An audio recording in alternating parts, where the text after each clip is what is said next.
Welcome to the Clash of Clans World Championship.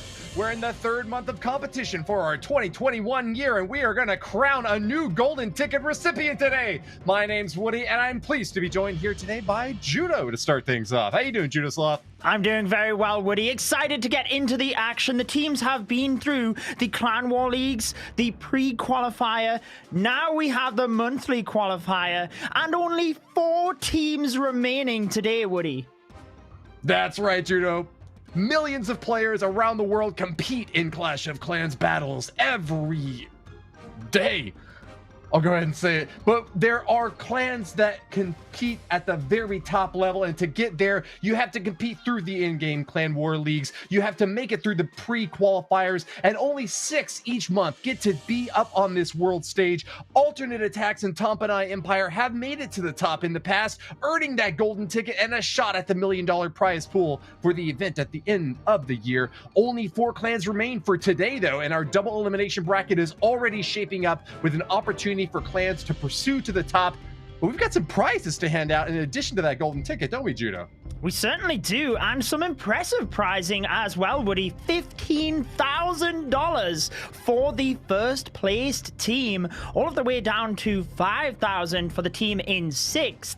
And I think we should go ahead, Woody, and take a look at the teams that are left over, because as we mentioned, 2 teams were eliminated yesterday. So let's give you a little bit of a recap of the matches and exactly what happened. We had GH Rest beating Aphelion Esports 14 stars to 13, as you see, and Tribe Gaming started with a perfect war over Carnage. Very high-scoring offensive battles and lots of ingenuity employed by the attackers, bringing in a new Dragon family strat. But in the upper bracket, we saw GH Rest take another upset victory over the Unicorns of Love to pursue their path toward the winners round of the upper bracket. We also saw the Queen Walkers victorious over Tribe Gaming in a 14-13 closely contested round. Those 2 are the last remaining clans in the upper bracket, while the other 2 are down in the lower bracket. We resolved those 2 matches yesterday. What happened, Judo? Well, it was Carnage Gaming that took out the #1 seed, Unicorns of Love. Meanwhile, Aphelion Esports took down the almighty Tribe Gaming to progress, and that will actually be our first matchup of today, Woody. It is still the elimination stage, so either Carnage Gaming or Aphelion Esports will be going home, and I think we should remind everybody of some of the exciting moments of yesterday. I will say straight away, my favorite was actually from Curry of Unicorns of Love, who beat a base in 1 minute and 30 seconds, Woody. It was incredible. Attackers have had a great run, with hit rates being high and the excitement around these brilliant strategies being even higher. Such a fast attack from Curry left the spectators and defenders, unfortunately, in the case here for GHRS, dumbfounded. We love to see these brilliant new moves brought to bear. Dragon Family just being one of the great new strats that was shown here. But we've got even more to share with you. Exosys from Tribe Gaming also came in with P.E.K.K.A. Smash, rolling through the log launcher as well. A little bit off meta, but very popular P.E.K.K.A. Smash variant coming in to get a very crucial kill for Exorcist. Yeah, we did see quite a few log launchers used, even an impressive use of ice golems within the log launcher. I remember from Queen Walkers. I'll be looking forward to see if they do that again today, and it got amazing value. But this attack from Exorcist, as you said, really did showcase how strong the P.E.K.K.A. Smash is. It was tearing apart bases. We also had a lot of lava loon attacks as well, sometimes with the lightning spells, other times with the Queen Charge. We did get to see a lot of amazing strategies yesterday, and as we mentioned with the Dragon Family, some new attacks as well. That's always what I enjoy, the magic of these qualifiers. We get to see brand new attacks.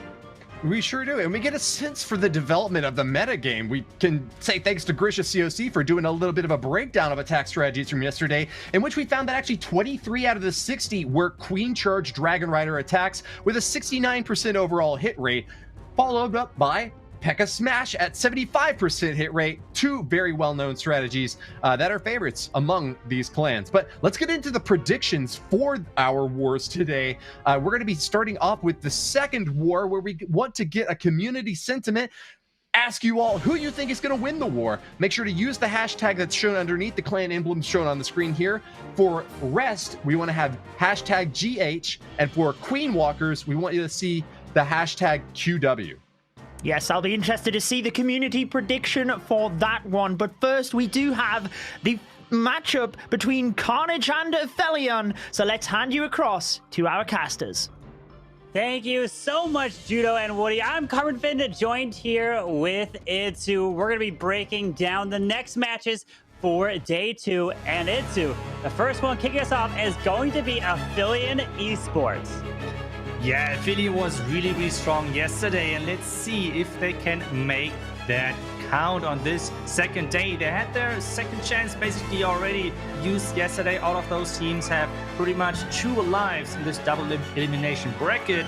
And, well, they're having a really strong opponent with Carnage Gaming. The interesting thing about this is that Carnage Gaming were defending against the other Japanese team yesterday with Unicorns of Love really good. So maybe that might be an impact on them. Carbon, what do you think? Yeah, it's definitely going to be a huge influence. We're going to see their defenses because, like you said, and Tribe Gaming came away with that perfect war earlier against. But hey, they made it day number 2, and Carnage Gaming is coming out of France, while Aphelion is coming from Japan. So both these teams kind of represent their countries, with Carnage just under, with the average of a 95% destruction to the Aphelions 97. It's Yeah, those numbers are pretty crazy. Just to think about that those are the average numbers, not like their best results by any means. And now we have Garakuta starting things off with this strategy, which Woody already mentioned, the Queen Charge Dragon Riders. This is like one of the by far favorite attack strategy to use for most of those pros. It has around about like a 70% hit rate, so let's see if he can make that work on this base from Hugo Stieglitz. And he is bringing quite some wall breakers. He's going to try to get into that town hall probably somehow. And this is a long journey. Yeah, that is indeed correct, because day 1 there was 23 hits of the Queen Charge Dragon Riders with the 16 triples, and looking to help charge this queen into the enemy queen to grab this value. Some very nice job using his king to help set a bit of a funnel, but this queen's healers are under the rage to keep her going. And then he can have access. Finally, he takes down the enemy queen towards the Eagle Artillery. He has another 2 super wall breakers to potentially get this queen. Oh, finds a Seeking Air Mine. Wants to potentially get her all the way to the multi in the middle. Yeah, she has so much access from this core multi-inferno tower compartment. She can take down both sweepers, the multi-inferno tower itself, the Eagle is over there as well, the Warden, and a ton of X-bows in addition to the defending Royal Champion. But now the next wall break has to work. Wall break, I mean, it should work with the splash, but let's see if it's getting shot. No, the wall break should work. The queen has access to the core, but she might skip that multi-inferno tower depending on how much work this king is doing. So far looks good. There's the red mine. Yes. She takes that multi-target inferno down, finally lures out the clan castle, double red air bombs onto the healers, but uses the poison spell to try to help clear this CC, and now starting the Dragon Riders off to the right side, but he still has the blimp to deploy, hopefully make it to take out the town hall. Yeah, he's going to try to take that down, trying to tank as many black mines obviously as well, trying to tank them and make sure they're not going to hit those Dragon Riders. And there's the blimp. Interesting angle. The NATO is over there as well for the queen. There's the first black mine. There's another black mine hitting that. Nice warning ability to keep everything safe. And now it's all about that blimp reaching its target. There's the rage as well. There's going to be some loons in there. But he's missing the tower with the freeze, but the tower's going down quickly. Now it's all about them. Inferno tower, that's going down as well. Some more black mines, but he has still even the Royal Champion for the backhand. Yeah. This is looking crazy good. This is going to be a 3-star with this, but it's going to be about time. Royal Champion does just burn her ability here. Now it's all about cleanup. Pops the queen ability, and is he going to be able to get it with that freeze and an invisibility? He's bumping his fists. A beautiful job for Aphelion Esports, coming away with the first triple here of day number 2.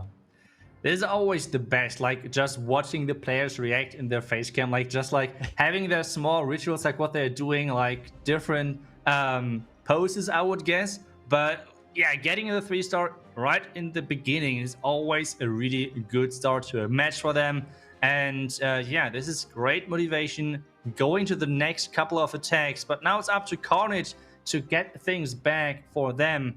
You can see the statistics yet again. Queen Charge Dragon Rider is such a powerful strategy, and a lot of people like to run it just because like it is fun to use. It is pretty easy to execute for most of those pros. So it's the perfect strategy for a qualifier like this, where I mean it's a difference if you're attacking here or in like in a normal clan war, I think. So without so many people watching, and you say already, oh, because this one is going to be a P.E.K.K.A. Smash attack. Yeah, the P.E.K.K.A. Smash was used 8 times yesterday, with 6 of them being 3 stars with a 75% triple rate there. But Fabian's saying, hey, I'm going to try to continue and use this to help get this value. The thing is he going to try to get this Warden to grab the town hall? Because it's going to take quite a bit of time. there's some storages there. Are you thinking he's gonna have to rage this warden to grab that? Yeah, he's going to rage it, and he's going to place this one earthquake onto the town hall. The reason for this is you want to damage the builders behind the town hall, because this means they cannot repair the town hall. And yes, it takes some time, but typically P.E.K.K.A. Smash are kind of quick. We saw that yesterday, I remember. A P.E.K.K.A. Smash in like 1 minute completely wrecked that base. And now we see the earthquake. But he's actually missing a couple of them. But he got the Expo, so the Expo is getting repaired, so that's not too bad. But this kind of trick right now with P.E.K.K.A. Smash when using it for the Town Hall. And to be honest, so far I think he's still on time. It's like different with Super Witches, but still like with those P.E.K.K.A. Smash attacks, which are kind of quick. But now those healers need to switch. The Queen is losing her ability really early on. This is unfortunate. Now the P.E.K.K.A.s have to go in, but so far not too many troops are going inside. Oh, the Super Wizards are going to the left side. The King was not able to set the funnel, but he needs to get these Super Wizards to come back around. He does have some Witches and a Siege Barracks being used on the outside. There pops that Warden ability. Wow. But luckily the Yak should bring him through, but there's a Bob Tower, and it goes off before the Warden ability has worn off there. Yeah, it's still looking good, I think, because everything is now grouping up again. The Siege Barracks is funneling this left side, and the Royal Champion should come in really soon to protect those witches under the Wizard Tower. That's exactly what is about to happen. The Warden is going down, but the backhand jump is giving him access to pretty much the entire base. Yeah, that Warden got locked down by the single target Inferno. Unfortunately, no spells left. Does have Valkyries coming out of that Siege Barracks, but the Royal Champion will already use trying to take out this Eagle Artillery. The Queen doesn't have ability. She's trying to stay behind, but these healers really didn't transfer off. But there's some Seeking Air Mines picking the healers off one by one. And the Valkyries are again sprung by the Spring Traps. Yeah, that was a really unfortunate start to things for Carnage. Just the funnel did not really pay off. And I feel like funneling is such an important thing with those smash attacks. Because if you have your troops walking around the outside, it's basically like a queen shot through the entire base, and this is not working that great most of the time. And he even forgot to place the healers at the beginning of the attack, so losing the queen ability early is never a good sign. And this means a great defense for Aphelion to start this match off, and I think they're feeling great right now after those first two attacks in those match. Yeah, Aphelion is looking strong here. But Carnage Gaming's got to turn around. It was a P.E.K.K.A. Smash, only getting 82%. Remember, this is the lower bracket. It's a double elimination, but each team here has lost so far in the tournament, meaning if they lose this war here, whoever does is eliminated and is going home. The winners is going to try to advance to stay alive and trying to get that coveted golden ticket to join Alternate Attacks and Tampanai Empire. Yeah, that's right. But first, one step at a time, because they first have to win this match. And so far, everything is still open. Yes, there is an advantage for Aphelion, but I mean, the war is far from being over. And this one is going to be another base, really interesting looking, because this town is completely isolated. And this is something which you're not seeing that often, because you try to make those troops step into the town of Poison. And with being such isolated, like, this is not an easy thing. Like, one blimp and the town hall is gone without anything having even the risk to run into it. So really interesting base setup over here. He's starting off with a couple of rocket loons to tank on search for black mines. But so far, he has not found anything. He was able to get the Super Wizards into this compartment, but I like the use of the rocket loons just to time it. But did he want to get one more tile in to go for the multi-target Inferno, unfortunately, right? Yeah, that would be my guess. Having the multi-Inferno tower and everything. But at the same time, he's getting some great value. Like, even though he's not going, like, did not make it into the compartment where he wanted to go into, it still looks like good value, especially considering that he's going in with Dragon Riders. So I think it might be still okay.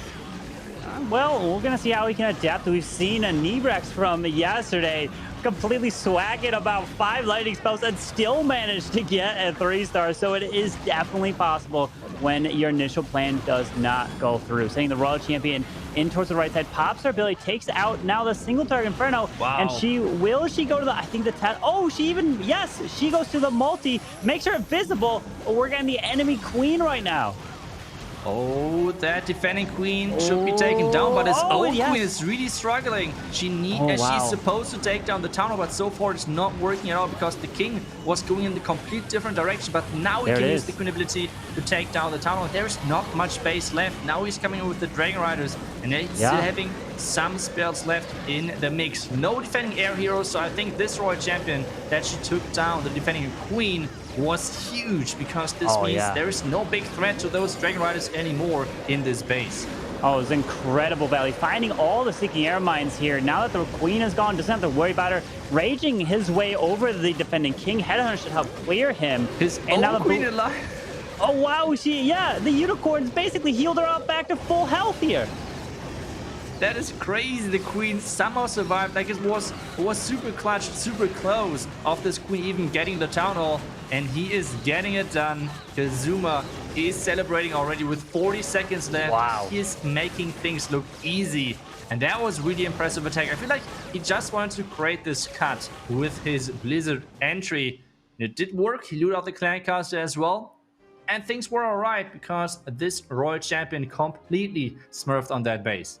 It was beautiful job there. That royal champion came in clutch, taking out the enemy queen in the core. Yeah, wasn't able to grab that multi-target Inferno, but you can see the strength of Aphelion Esports. Kazuma with another Queen Charge Dragon Rider triple, adding it to the board. This is the most popular attack strategy right now in this month's qualifiers. It is super strong. You definitely should be checking out at home if you're trying to learn a strong attack strategy at Town Hall 14. But Carnage Gaming, they're going to have to turn this one around. You think Anonymous can do this with another Queen Charge Dragon Rider? Yeah, this time around, the Queen Charge Dragon Rider with just having the Blizzard brother strategy, I would call it. Yeah. And this time around, the Queen Charge into the Town Hall. And we saw that yesterday quite a bit from Tribe. They were like the team which tried to use it the first time around, like this approach of the Dragon Rider, like just the entry. But we saw it yesterday, it got baited so many times. So let's see if this entry is getting baited again, but so far it looks really good. The Black Mine is getting triggered by those Goku Dunes, so this is looking awesome. And the Queen so far is looking into the right direction because she's supposed to take down the Town Hall with that jump together. She should stay outside of this range of the Single Inferno Tower though. Let's see if that's going to work. Yeah, he does have a jump spell. Like you said, wants to get this queen towards the Town Hall. Can start the Dragon Riders from the opposite side because remember, time is always an issue. You hate to see those time fails, but there's the jump. Out comes the Headhunters. There's the Super Minions. Will he be forced to use a freeze? Yes, freeze onto the Headhunters. Queen should hopefully go to the next and take down this clan castle. Yeah, that's exactly what she's doing. There's another race, so this queen should be now safe to go for the tunnel. So we can get started with those Dragon Riders. The Slammer is already in. He's already placed everything. So at this point, there is no coming back. He needs to make sure that this queen is taking down the town. Otherwise, this might end up in a really risky attack, I would say. But so far, it's looking strong. Yeah, with that queen ability, she's locked on the Town Hall. Does not have to worry about that. Now the Dragon Riders are coming through. Already did burn the Warden Channel Tome. The Royal Champion pops her ability, skips across. The Dragon Riders help take down that single target Inferno, but that Stone Slammer is getting a ton of value. But the Eagles locking onto a few of these Dragon Riders with the scatter shot now hitting him. Yeah, those Eagle shots really hurt, but the back end Slammer took down so many defenses. Even the air defense is going down to that. Now with a couple of Dragon Riders still on the board, clearing out the last couple of defenses, this is looking really, really strong for Anonymous. And this, should be the next 3-star on the board for those teams. Guys, the queen ability should be able to use it. Remember, time is always an issue when, oh my goodness, all the red hair bombs are right next to that scatter shot. But with this dragon still alive, the queen's going to beat through the wall, pops her ability, going to go down to the bottom Archer Tower. And this is a 3-star for Carnage Gaming. What a great hit. Beautiful job getting it done when they need it, because Aphelion has been answering back-to-back triples, and the pressure is so high. Yeah, that's right. They have to get this 3-star to stay in this match and obviously show the other team that, hey, we're still there. You have to worry about us as well. Like, if you fail, we're right behind you guys. So this is important to show that to the enemy team, so they are not like just playing with their own pretty much. Like, they need to have this threat over there, like the pressure on them. Otherwise, if those pros have no pressure whatsoever, they're attacking even better. So this is getting more and more scary for them. So now it's all about, can Aphelion just push this lead even further, or maybe Carnage have a chance to get back in this one. This next attack is going to be interesting. Oh, it will be. And you've talked about pressure, Itsu. And when pressure's on the line, you start to notice players' hands start to shake. When you first played in a qualifiers, is that what happened to you? Was your hand shaking so much that you weren't able to place the troops, or were you able to take a deep breath? I know with more experience, you're able to handle it, but these players must be so nervous now. I mean, I still remember the words of Maxi saying, I had no clue how you were able to place troops. Your hands were shaking so much. So I guess, yeah, it's like, this is part of the business, I guess. So yeah. As long as there's pressure, people are... It's not easy to attack. But hey, we have the next attack in, and this one's going to be another P.E.K.K.A smash, yet again with a lock launcher. And he's just walking around that eagle, funneling his queen inside. And we talked about that. Funneling is such an important thing with your P.E.K.K.A smash, but so far, this looks more like a queen charge to me, the entry, which we're seeing so far.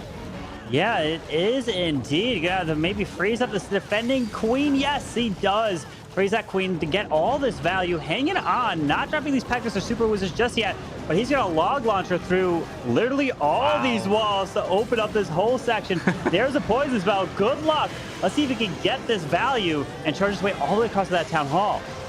This looks so cool with those walls slowly just getting taken down. But now the Warden is inside the range of that lock launcher, but it's getting taken down by the logs. Is there another lock coming? Yes, it is. It does. It's open. Perfect. Now it's all about the queen pathing and the smash pathing. And the big thing was the wall levels played a huge influence on the logs being able to help take it down. Because if those were maxed out walls, they might not have all gone down.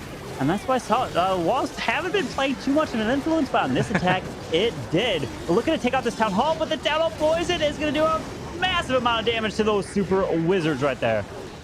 Yeah, but the queen is now jumping into the core, and she should be able to reach a lot of things. She needs to be careful with her ability, but those red mines actually took down all of the healers. The queen is chasing the defending royal champion. Gosh.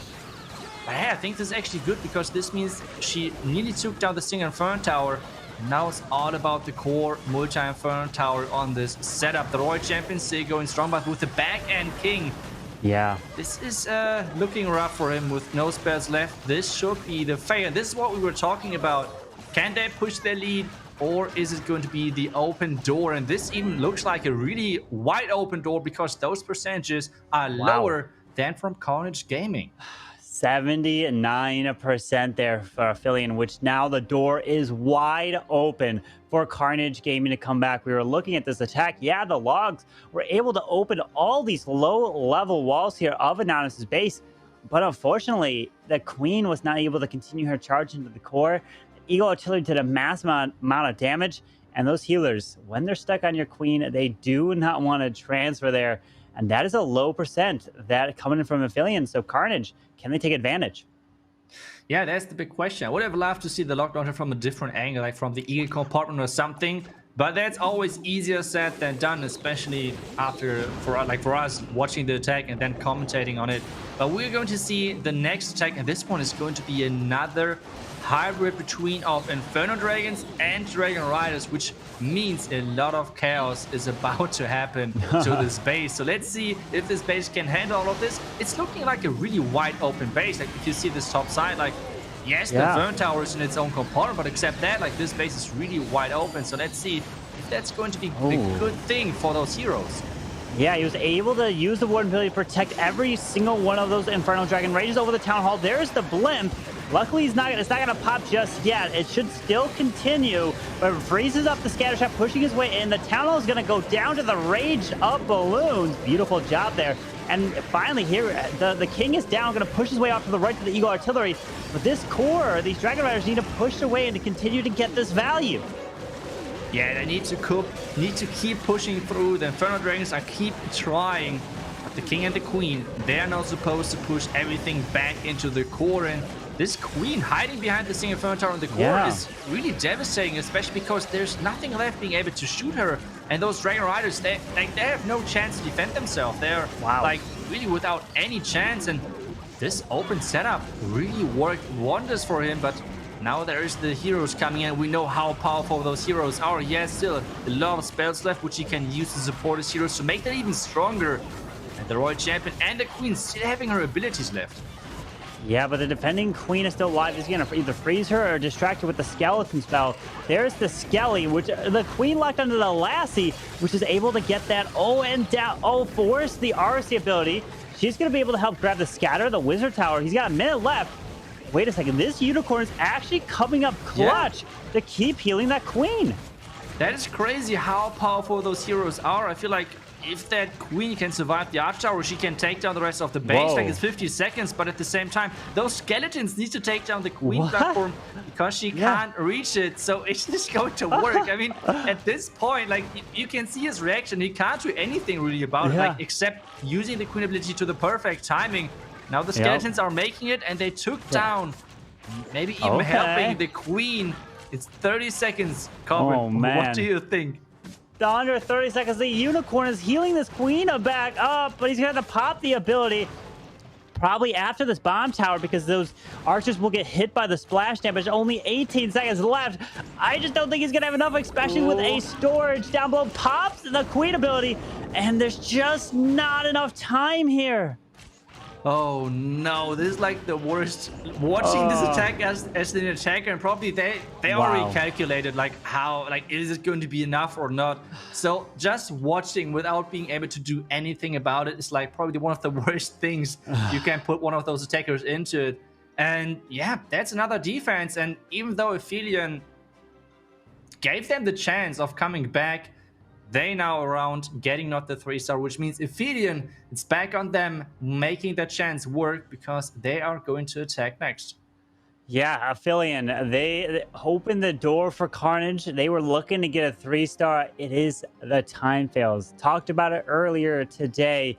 You gotta watch out for them. And unfortunately, wasn't able to help clean up the final buildings at the end there and got a higher 90% 2-star for Carnage Gaming. But Aphelion, you're up. You've got the advantage. Good luck. Remember, this is the lower bracket. If you lose, you are gone. And the pressure is high. You don't want to be eliminated here. Yes, like, especially thinking about the attack, like, I think this was one of the first attacks seeing a time fail with an Inferno Dragon attack. But this is something which is really unusual. But we're going to get back to an hybrid with dragons again. But this time around, we are having Dragon Riders with dragons. No Inferno Dragons in this one. Oh, has quite a bit of the spells down below. Starting off with a Yeti to help grab some funneling, grab an Archer Tower. Doesn't look like this Tesla's right behind that Archer Tower there, so could help set up a funnel. Looking to maybe get this king towards this Royal Champion. You gotta notice, there is the Eagle Artillery, and you want to take that down as early as possible in any attack you do. Yeah, that's right. It's always one of those key things you're aiming for to take that down. And there's already the first couple of traps popping up. The scatter is doing quite a bit of damage. And now it's just like one of the best bets in the game, like, just to be honest. Like, just this invisibility spell to redirect skeleton traps, for example, from any of your heroes is just so important. And he's making that look easy with that queen still having her ability. Is she going to the outside? Yes, she is. Is she going out for a wall? Where is she going? Oh, yes, she is. Oh, no. Out comes the Hound now to the Queen. He does have a poison spell, but he would have loved that Queen to follow that King into the core of the base to maybe grab that multi-target Inferno.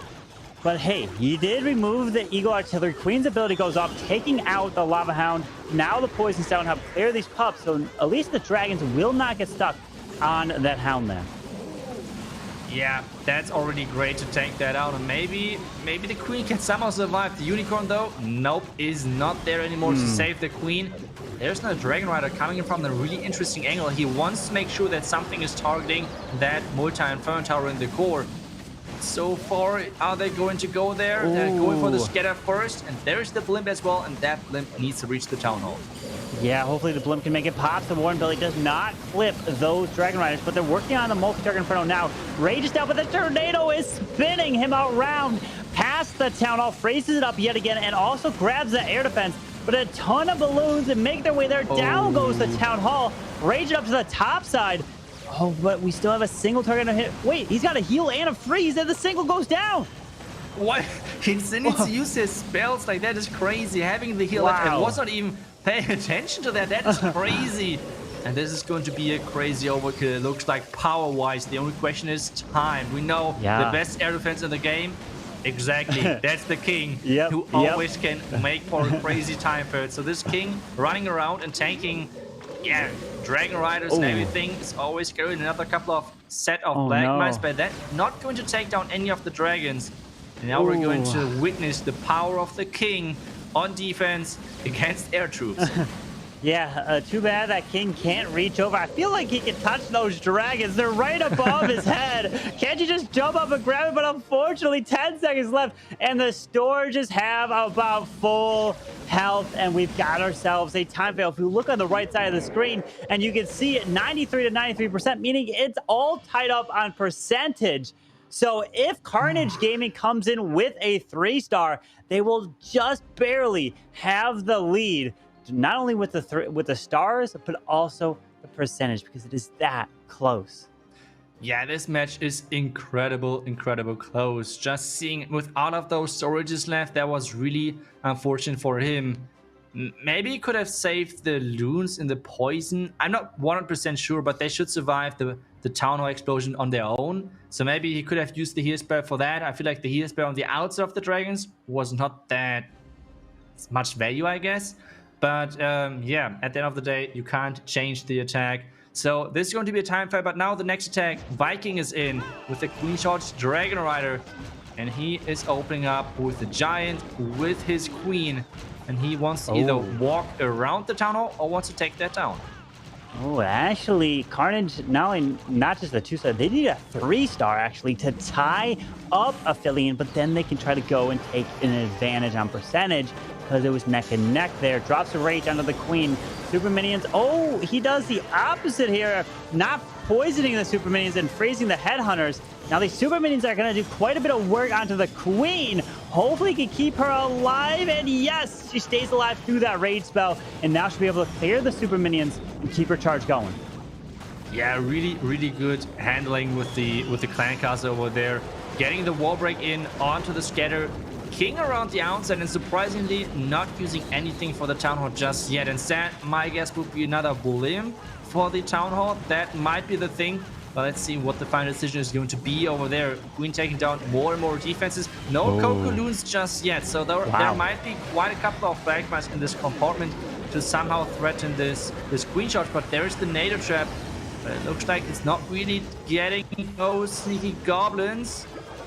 Yes, they take the Town Hall down here. Did end up investing a freeze, but that King was not able to take out the multi-target Inferno. Uses invisibility. The Queen is just barely hanging on. He does have one more super wall breaker, but decides to send in the Royal Champion for the multi. The Royal Champion was supposed to take down the multi-Inferno Tower just to protect those healers. But so far, the Royal Champion is not going for the multi-Inferno Tower, which means a lot of damage on those healers. He is raging up the Queen yet again. There's just so much damage on those healers. A couple of red bombs and another multi-Inferno Tower. Oh, no. Oh, there's the Queen ability. Yeah, one red air bomb is going to roast these healers. Pops that Warden ability. Royal Champion has almost no health left. But the Queen did clear the enemy Royal Champion on defense. Oh, pops the RC ability. Trying to push his way through. The healers of the Queen are now gone. Finding a bunch of red air bombs. But these Dragon Riders are continuing their push. The backside. Can they get through a Grain of Warden altar? That was really impressive from the base builder with baiting that King, but is it going to be enough? That's the question. The Warden on defense is keep shooting. The Warden is so scary and can take down so many troops. The multi-Inferno Tower is trying to protect everything. Is the Warden going down? There's another black mine. This is so close. No. Oh my goodness, one Dragon Rider left, but it doesn't have too much health. The Wizard Tower is still standing with 19 seconds left. Oh, with the Owl. No, he distracts the Wizard Tower. Look at that. The Dragon Rider, come on, can you take down the Wizard Tower? Yes, the Dragon Rider clutches it up, but he's got time. No, time. The air skeletons are coming in, and this is going to be a time fail yet again. Wow. A 98% for a Viking of Carnage Gaming. It's a time fail. It's a war of time fails in here today in the lower bracket. Unfortunately, the Dragon Rider somehow survived this. At that HP. Wow. Look at that. It's just the Air Skellies saved Aphelion right there, their defense, from potentially Carnage taking the lead with this attack. This match is incredible. It's so close, it's neck and neck, and it's like so many time fails as well, which is making this match even closer. So let's see who is going to take the next 3-star, because I was going into this day and was expecting like everyone to keep 3-star. Like the hit rates, we just talked about that in the beginning, or like they were pretty high, like 66% 3-star rate. And this one is going to be an 8 lightning Hydra. Okay. But look at that percentage, 94.3 to a 94.3. It's exactly tied on a percentage, meaning if Affiliate don't triple and Carnage do, they're going to win. So it's still anyone's game at this point. Uses the lightning to help take down that queen. Looks like he grabbed an Inferno Tower as well, drops the balloon and sending in now this blimp, maybe to help try to take down the multi as well. Range it up, and Yetis are going to be coming out of here. Yeah, we got some Yetis coming out to hopefully grab that multi-target Inferno. Wait, was there a wall breaker in there as well? Oh. That might be a bad thing, because is he going to get the multi-Inferno Tower? That's the big question. The Headhunter is slowing everything down and dropping the loom. Those Yeti mites are jumping. Got it. Getting the multi-Inferno Tower down, and now it's all about taking down the town hall with that queen most likely, but he needs to take down this Headhunter clan castle first, and the hound obviously.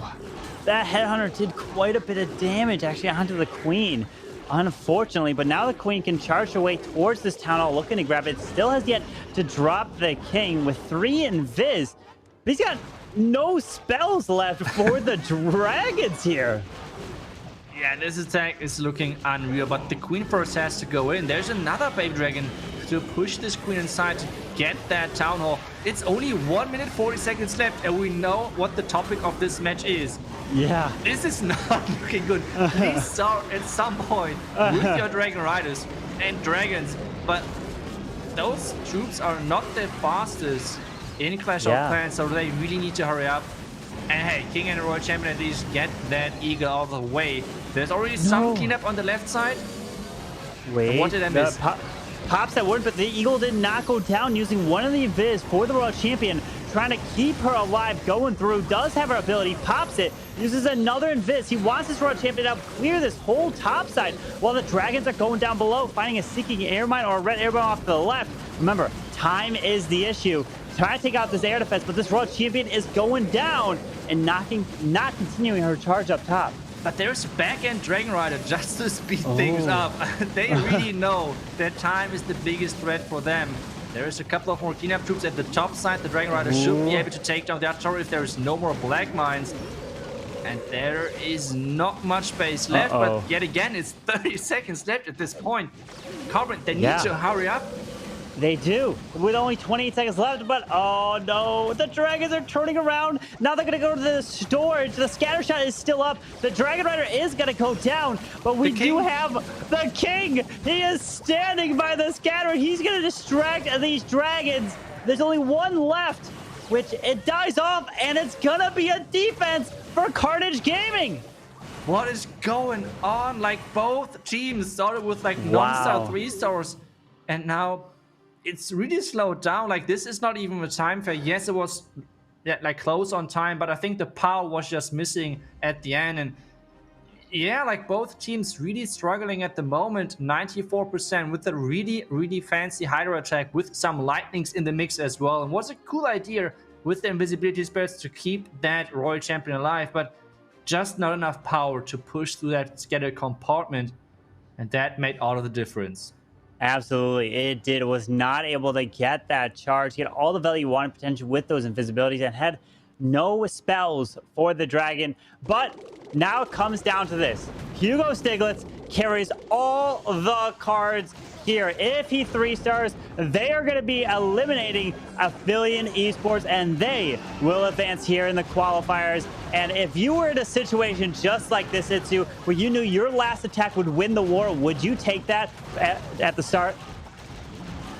I mean, it's never an easy task, but I feel like Kugu definitely has a chance of getting that done, especially with the Queen Charge Dragon Rider attack strategy. He's really good with those Queen Charges typically, so far the entry looks crazy. Like, it looks really, really good. The pathing looks great. The Queen should step around into that multi-tower compartment at some point, but he needs to like keep the Queen alive.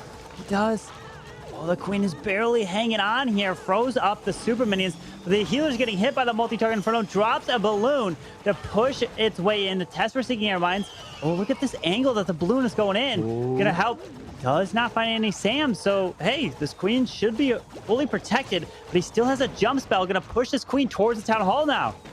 Yeah, he is doing that push into the Town Hall direction. Now we're starting off on the left side with the Dragon Riders, and still having the Siege Machine left to take down most likely the core multi-inferno tower to completely get rid of that threat onto his Sealers and onto the Dragon Riders on their own. The Warden ability is protecting everything. The Queen is jumping into the tunnel compartment, should be able to easily take that down. The blimp is getting open to the core. Yep.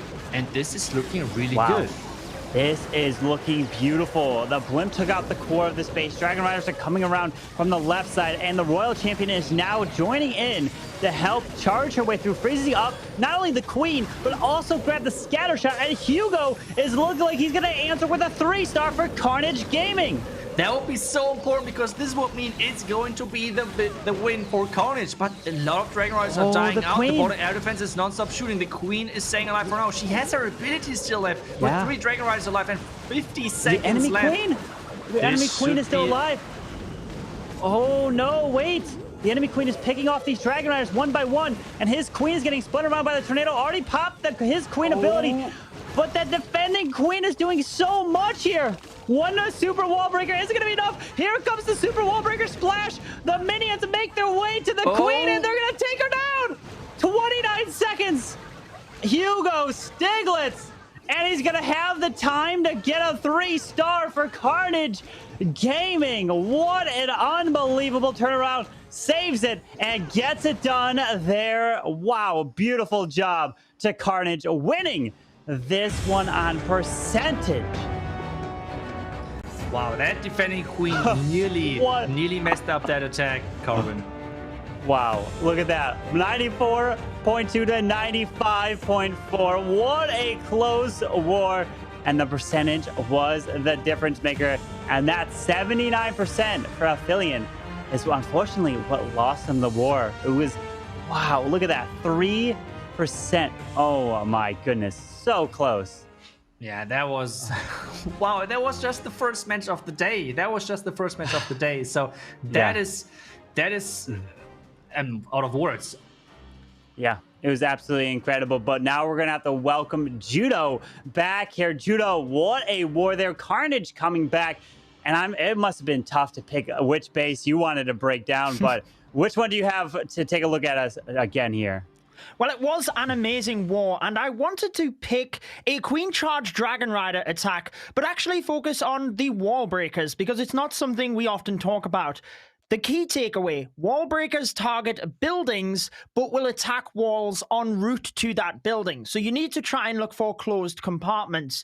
We often do see gaps in the walls towards the edge of the base, and this is so that the wall breakers will not attack it. In this instance, it will actually be drawn to the wizard tower, but it is deployed early since the defenses will take it down, and it will ultimately explode, making that gap larger. That means that the Queen, once the funnel has been set on either side, will have a much easier job at entering into the base here, and he wants to basically walk the Queen down to the bottom, using the wall breakers to supplement that. So let's show you a couple of other examples of the wall breakers here and how he nicely times this. So the wall break will be attracted to the Archer Tower, as you see, opening up the wall and allowing the Queen through. Now, at this stage, the compartment where the enemy queen is standing has no buildings. So a wall breaker will not be attracted to that area, but he wants to get in towards the core here. And in order to do that, he's going to have to break this wall compartment first in order to open that so that the wall breakers would target the center. Let's quickly show you that so you know exactly how things work and how to charge your queen where you want.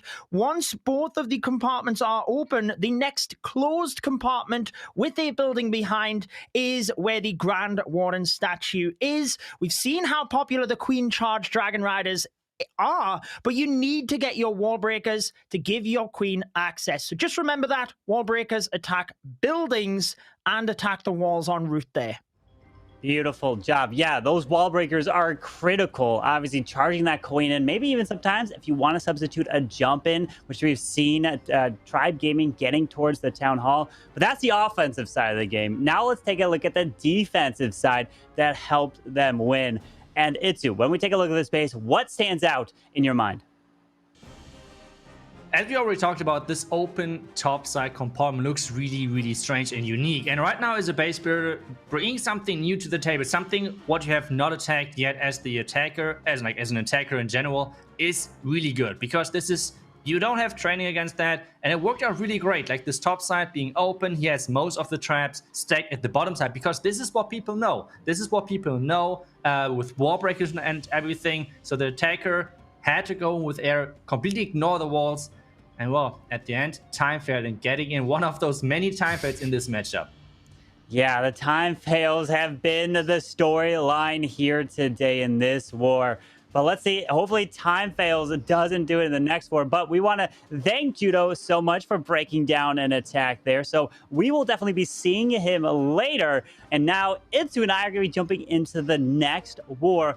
But I think, should we be taking a look at the bracket maybe? That's going to give us an outside. But we do have a special guest that we will be talking with a little bit later. But you guys are going to have to ask the questions, which is going to be Bradders, about base building. So make sure you guys leave a special question down in the chat below, what you guys want to, and we'll potentially pull the question to ask him later in the show.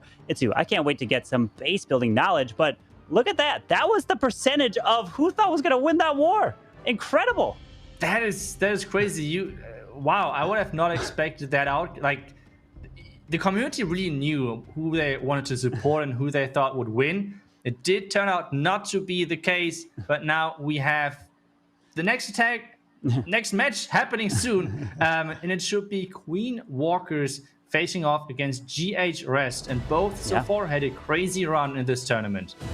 Yeah, GH Rest is reigning from Italy. And we have the captain, Kingpen, Antronito, Joker, Milano, and Bombador, who we actually had an interview with yesterday. But Itsu, the fan favorites, going up against Queen Walkers. Yeah, it's always Queen Walkers. Everyone loves them. Everyone loves their creative approaches to the attacks. And we want to get directly into one of those because it's just amazing to watch them. But both hit rates of those two teams are incredible high. So let's see who's coming out on top. Starting off is going to be GH Rest with the Queen Charge Hybrid, something which we're not seeing that often anymore. I'm not going to lie. I don't think we saw a single Queen Charge Hybrid so far here in the qualifiers. And Kingpin is bringing the first one.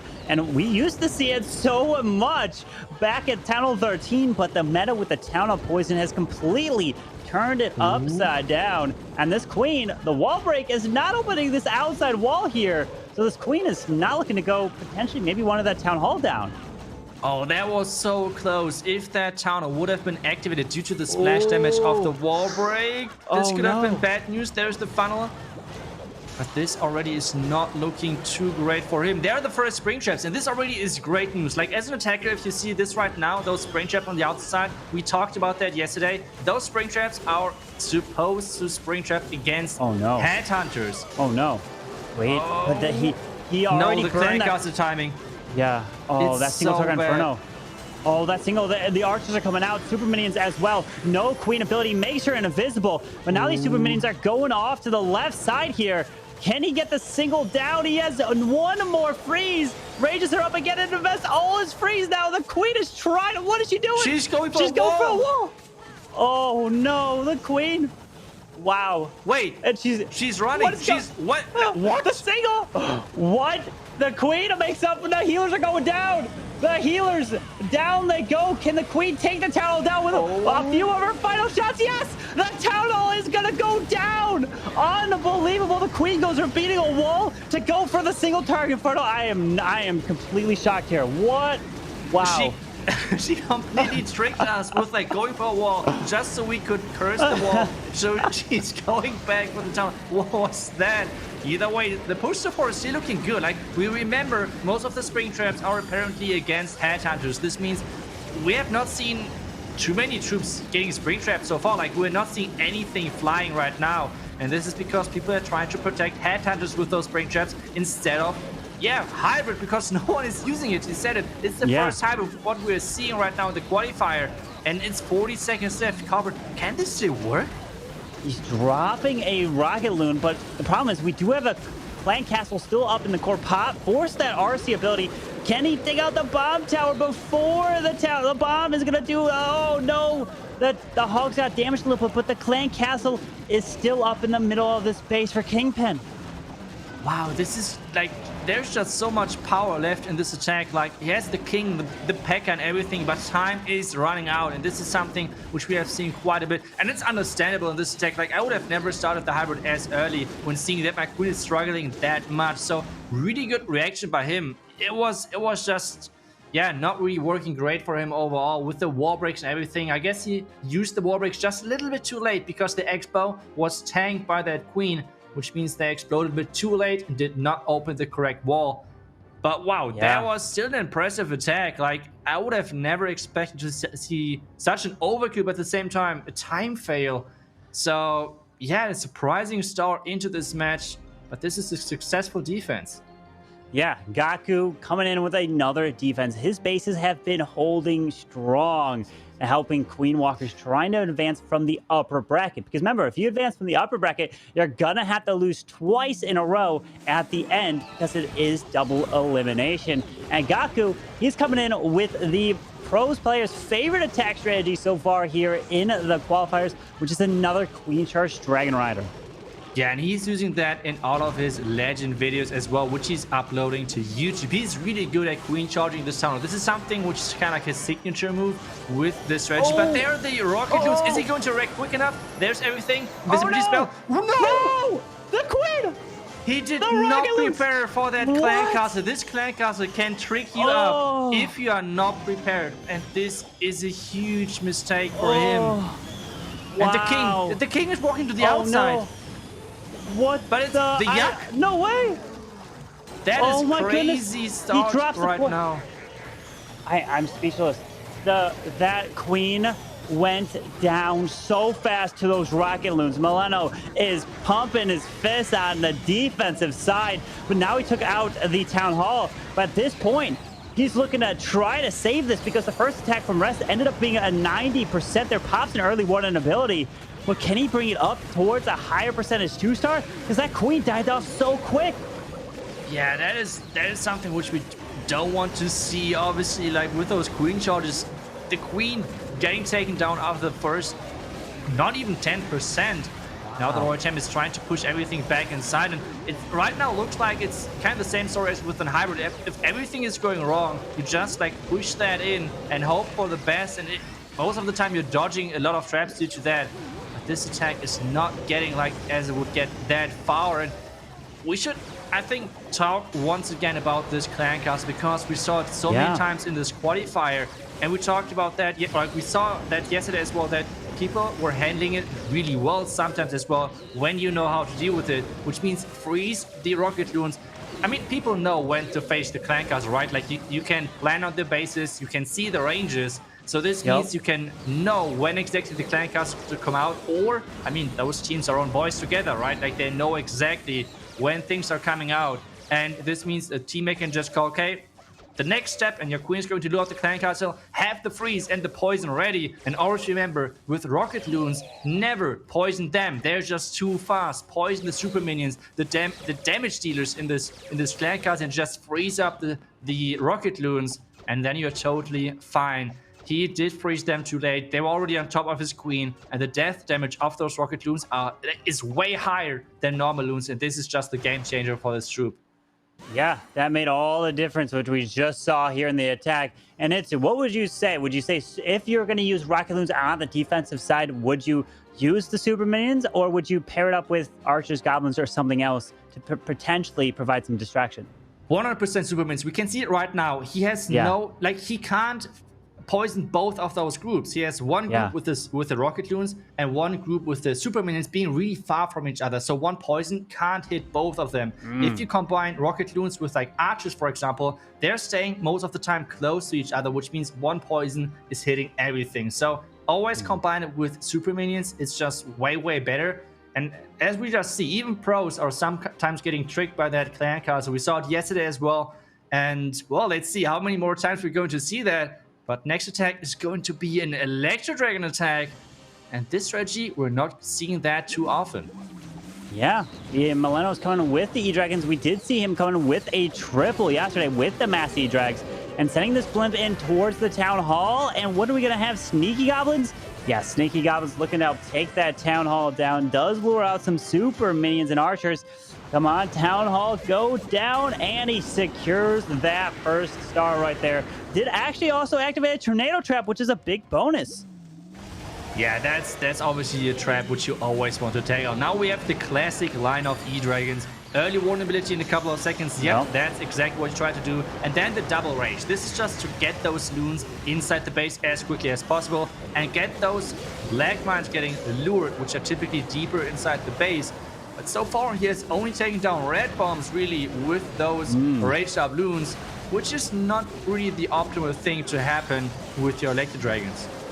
Yeah, he rages up and phrases that queen and the sweeper, hopefully to try to get some chain value. Frees up that queen yet again. They finally lock on, but we've got some air skellies.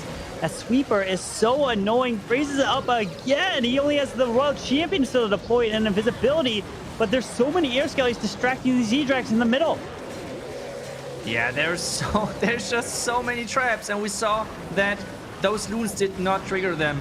And this is kind of the key of defending against Electro Dragons. We can see a lot of players using this strategy in Legend League, and it disappeared over time because people slowly saw like this troop is not as strong as a lot of people think, because having core traps where the loons are not reaching that and can't trigger those Electro Dragons can really quickly die. We can see another Black Mine hitting that Warden.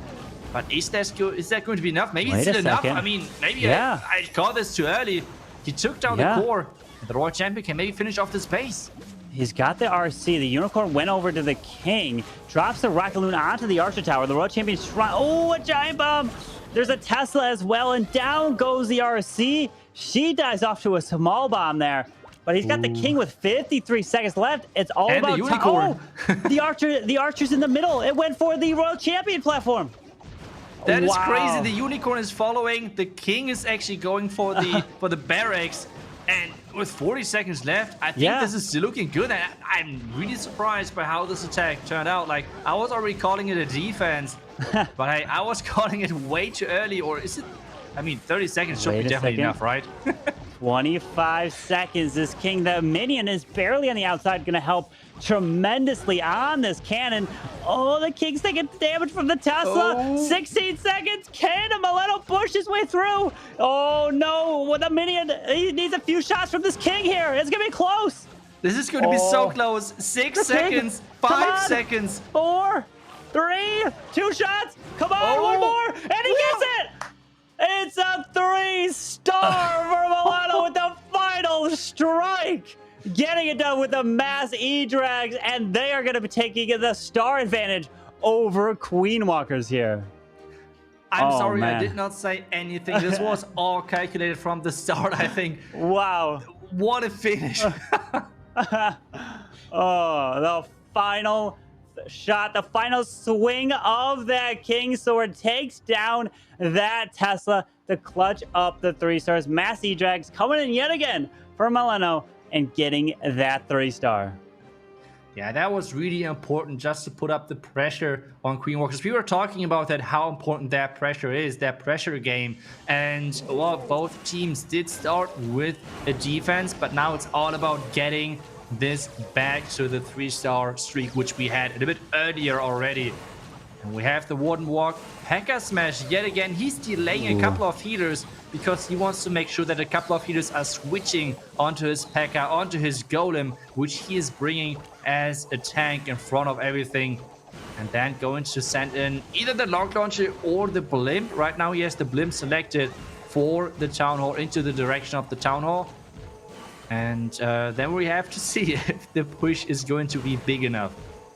Yeah, I mean, the Warden, is he going to try to grab this air defense that's standing there? Hopefully, because he doesn't want an air defense hitting his healers as he passes right on by. Yes, taking his time. Almost a minute has been taken off the clock. And finally, AD goes down. P.E.K.K.A.s are going to help bring the Warden back over with the King coming up top. Healers are down. And beautiful use of these balloons to hopefully test for some sinking air mines here. Yeah, that's exactly why you send in those dunes. Making sure that your healers are staying safe. All of the healers are now following. So far, though, no black mines found just yet, which is typically a good sign because this means the entry is not tested. So, yeah, something good normally. But the Queen is not really following. Is she coming back? Yes, she is coming back. There's the vulnerability as everything is engaging into the core. And this Log Launcher is going to open up everything. Yo. That log launcher is not only opening the walls, but also launching these archers coming out of the defending CC like bowling pins. Beautiful job. I'm going to open up the last wall. Yes. And he does end up using a jump. The World Champion's coming down with a Queen ability, has tons of spells. This is looking beautiful for Stadra here. Yeah, the only problem which might now happen is like the Town of Poison, so you always have to keep that in mind, that the Town of Poison on the back end is scary, but so far, some troops on the bottom side are dodging that poison, especially the Royal Champion is outside, which means if she's staying alive, this should be a no problem 3-star. This is exactly what is about to happen with the Queen having her ability left. The Baby Dragon, take a look at that Baby Dragon, taking down the Expo in style. This is how we want to finish an attack and 3-starring a base. And has the Queen ability to add. Should probably be popping this Queen ability any moment now. Help clean up. Uses that freeze onto the Tesla. Queen ability goes off. And now it's just a matter of cleanup with 30 seconds left. Beautiful attack from Stadra, needing to get the 3-star to answer GHRS. Remember, this is the upper bracket, meaning if you lose this match, you are still in it. You're not eliminated. The loser will be taking on Carnage Gaming, who did win just before this match, to try to make their way back to the grand finals. But GG to Stadra, getting the P.E.K.K.A. Smash triple. Yeah, but at the same time, like having the second life in the final is such a huge thing. And especially so far, we had always the upper bracket winner winning the entire qualifier. So this is another great thing to have in the back of your mind. So next tag is in, and we need to see some more 3-stars. This is what we're hoping for those two teams. And let's see if they can somehow make that work. Yeah, we'll have to see. Like you said, you don't want to lose here because you will have that advantage. You have to lose twice in the grand finals so you make it from the upper bracket. But Joker is coming in with the most popular attack strategy that we've been seeing yet again. The Queen charged Dragon Riders, charging this Queen into the scatter shot. Town Hall is a little bit off towards the bottom side of the space. Could end up sending the Blimp, or could loop this Queen back around to charge with a jump to help take that down. Oh, this is one of the worst things, like those split clan castle lures, because he does not want to invest the poison right now, even though there are a ton of archers. But the problem is, if he's investing the poison and there are some more archers and a headhunter coming out, this would be really bad news for him. So this clan castle split is one of the worst things to happen to a Queen Charger. So let's see if he can come back from this start. But so far, he's doing an amazing job of keeping that Queen alive. And he's even bringing the jump spell to get further inside the base. So the next wall break is getting even better value. Wow, that beautiful wall break there. There's the poison spell onto the super minions coming out. Rages up the Queen yet again. Hanging on to this jump to jump her way, maybe even to the back and force the Queen ability. But there's the defending King as well. Has another rage to try to keep this Queen alive, but he's going to jump this Queen. Force a single in the Town Hall, but no ability. That is going to be rough to get through the Town Hall here. I don't know. This right now is really tricky because the problem he has right now is first off he had to invest his last rage and he needs to start from the top side. He needs to make Freeze! the... Oh no! The queen went down. Oh no, that's the issue, is that queen ability could potentially have gone through that clan castle with the ground expo single target inferno. But now he's going to have to adapt. Here comes the blimp over on the left side. You're wondering, why is the blimp coming from over here? Well, because the healers moved in this area, meaning they tested this whole area of traps. So that is why he sent the blimp from there. Hopefully he can help take it down. He's saving out of the World Champion just in case. Has the Yetis. Well, can they take the tower out with no spell? The Yetis are trying it. Yes, the town hall. No, it doesn't. So he pops the ability and secures the second star. But now the Royal Champion is running inside that poison. This is defense which everyone takes with open hands. Like this right now is an incredible defense. And this is the strength right now of Queen Walkers. And at the same time, they're building in this Legend style. Like those diamond-shaped bases are right now really popular in Legends. Those really symmetrical bases. And it's not easy to attack them, especially if you're not used to that. So this is a crazy good defense. I mean, just take a look at that. 67% right now. And he has not too many buildings left to pick off even more percentages. So this is the first below 70% two-star attack I think we have seen so far. I think Maxi was barely over it yesterday. So yeah, this might be so far the best base of the qualifier. Yeah, the 69% right there. Well, we did see a 1-star, unfortunately, from yesterday. That 1-star. But a 69% is lower than Gaku's 78%, meaning Queen Walkers will have the advantage on percentage.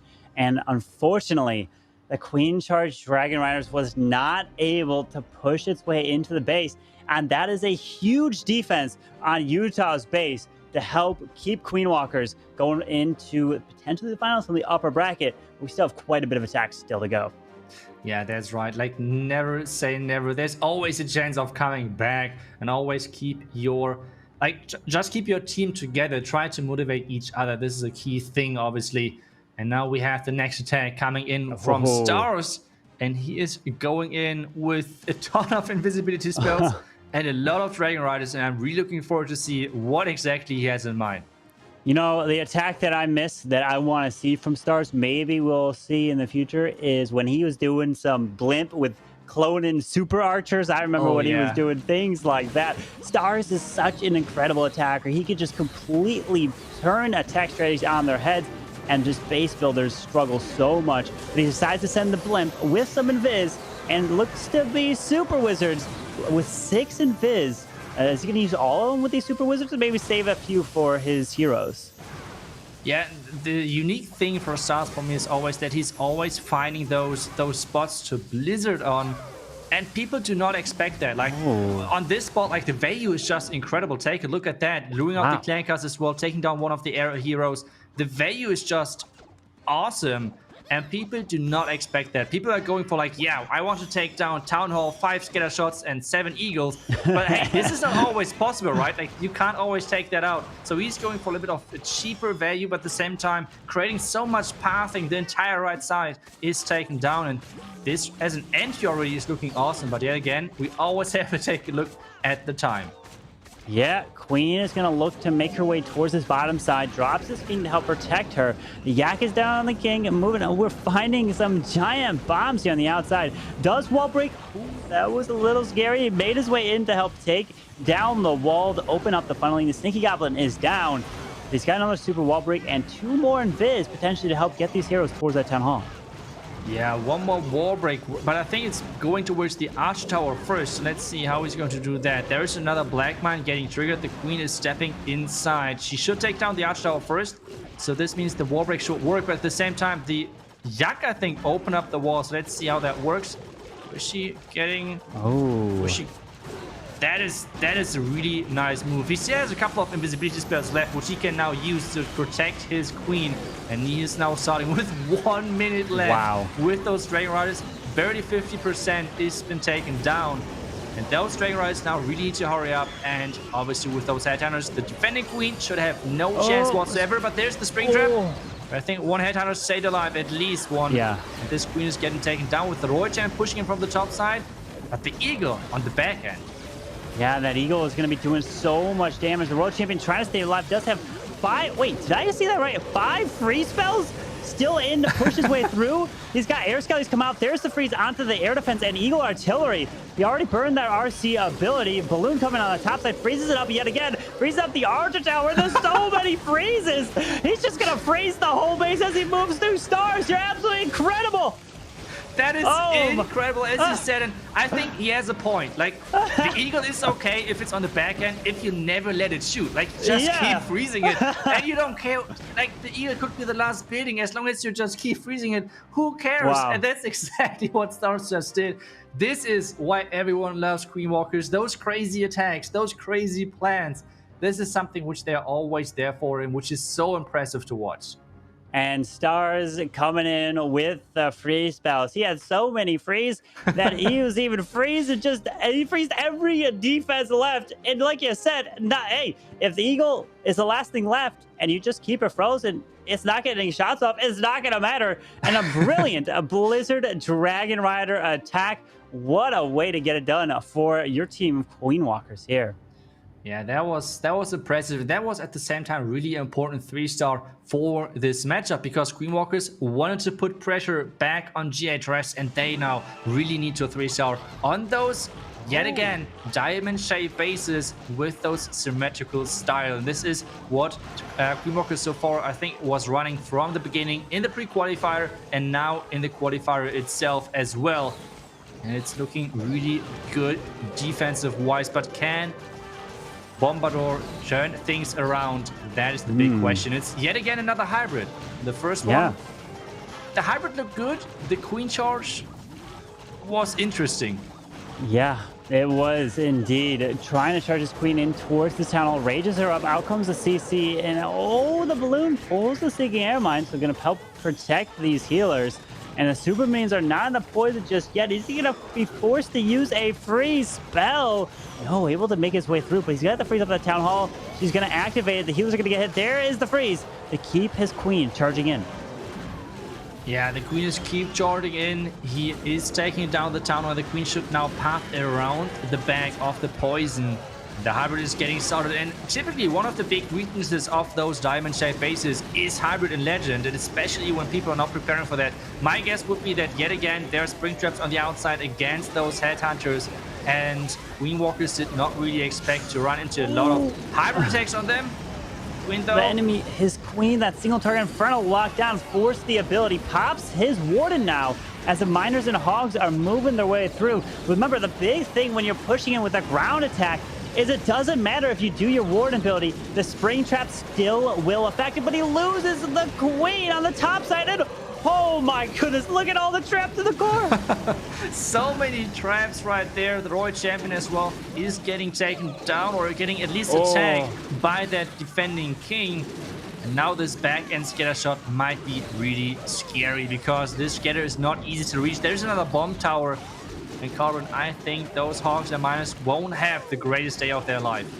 No, with one invis left, he does not take down that multi-target Inferno. The miners are going down, and they do remove the bomb tower, but the bomb tower's death damage there is going to take them out, and it is going to be a defense for Stars. Not only does it come in with an absolutely incredible attack, puts up a beautiful defense. Hey, even a 99% defense here in the qualifiers is an amazing defense.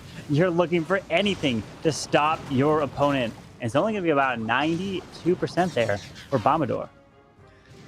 Yeah, and I think the most important thing right now is that it's not a 3-star, because this is putting GHRS behind more and more. If you compare the stats right now on the bottom side, Queen Walkers is pulling ahead and making it really hard for GHRS to stay in this match. But at the same time, it's the upper bracket. So whoever is going to lose this, it's not going to be the end of the road for them. They have the second chance in just a second, like after this match.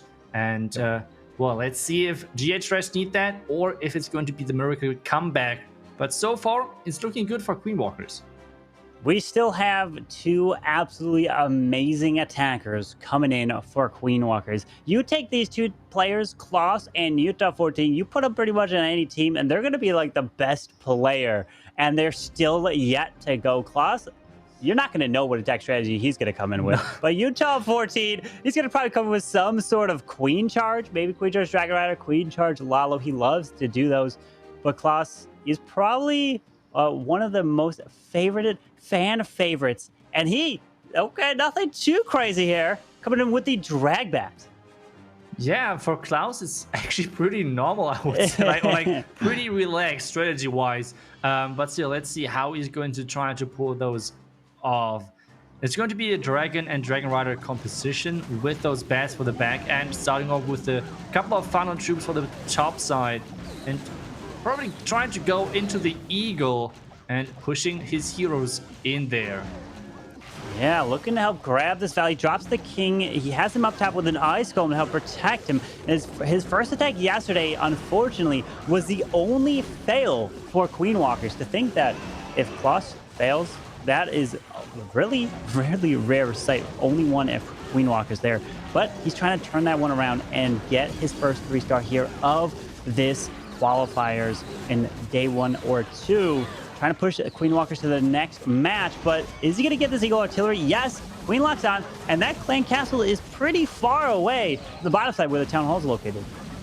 Yeah, it's really far on the other side, so this means if there's a Hound in there, it should not be lured. Depending on the Royal Champion on the right side, taking down the air defense as well. Is the Scatter falling as well? That's the big question. It looks like the Scatter is not going to go down. The Queen, though, is taking down another X-Bow, and the Dragons and Dragon Riders already started on this top left side.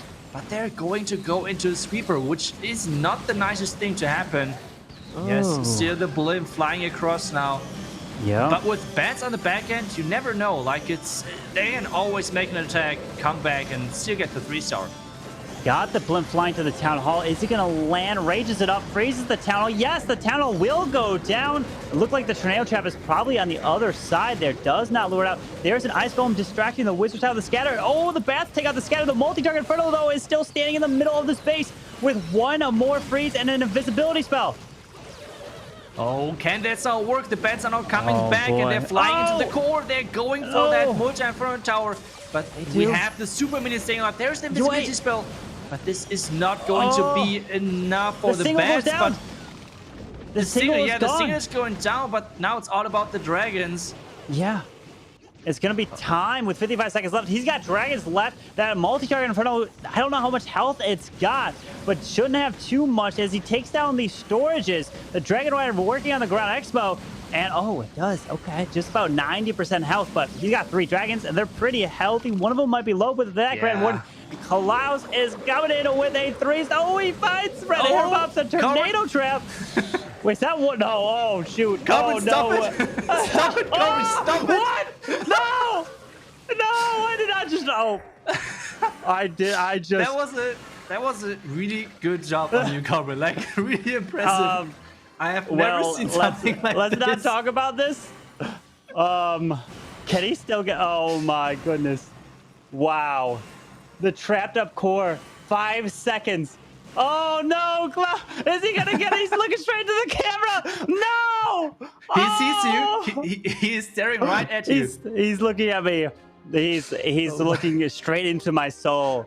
It was all my fault. I am so sorry, Klaus, that I just jinxed you into failing. That all the traps stopped. I'm just speechless. Oh my goodness. Yeah, like, I have never seen so many air traps at the end of a dragon attack. I feel like all of the traps were already triggered, but somehow you made it that there were like 2 air skeletons appearing, like 4 red bombs, 2 black. Like that was impressive. That was really impressive. I take pride in my jinxing skills, okay? You know, at least I have 100 overall skill set in something in this game, you know? Coming away with OP jinx, you know, hey, I'll take it. But we'll see if GHRS can take advantage of that opportunity. They're only down by 1 star, but not only are they down by a star, but they're down by quite a bit of percentage as well, it's Yeah, that's right. It's not going to be easy to come back from this. They need a really good another defense, and this one has to be a 3-star. They're going in with the P.E.K.K.A. smash on a base like this, which is typically a good thing. But the queen going inside over there is not a good thing at all, because there is a ton of expos, and even the warden shooting at that queen. She won't have the greatest life, I feel like, in there. Like, this is going to be a lot of damage. Even the king, he needs to use the headhunter, but the queen ability is getting burned, and this right now is looking scary. We're witnessing an extinct troop here, which I haven't seen in forever. The bowlers, they're back. What is going on? He's got 7 of them. I'm saying that because I'm like, I haven't seen bowlers in forever, but oh no, bowlers, where are you going? Why you're supposed to go into the core to follow with the potential warden ability in the middle? Oh boy. They're already starting with the cleanup. This is like the smallest version of the bowler, trying to start things off. They want to take down, they switch the plays with the king. King is inside, bowler's on the outside, taking down the scatter shot. This is all planned. And now the Royal Champ from the top side, as long as the town hall is going down, this is looking good, but the town hall needs to go down. And there are so many traps, so much firepower on the back end. The Royal Champ at the top that is still cleaning things up. The Yak is getting that town hall down with the support of the king and the P.E.K.K.A. And this is looking really good.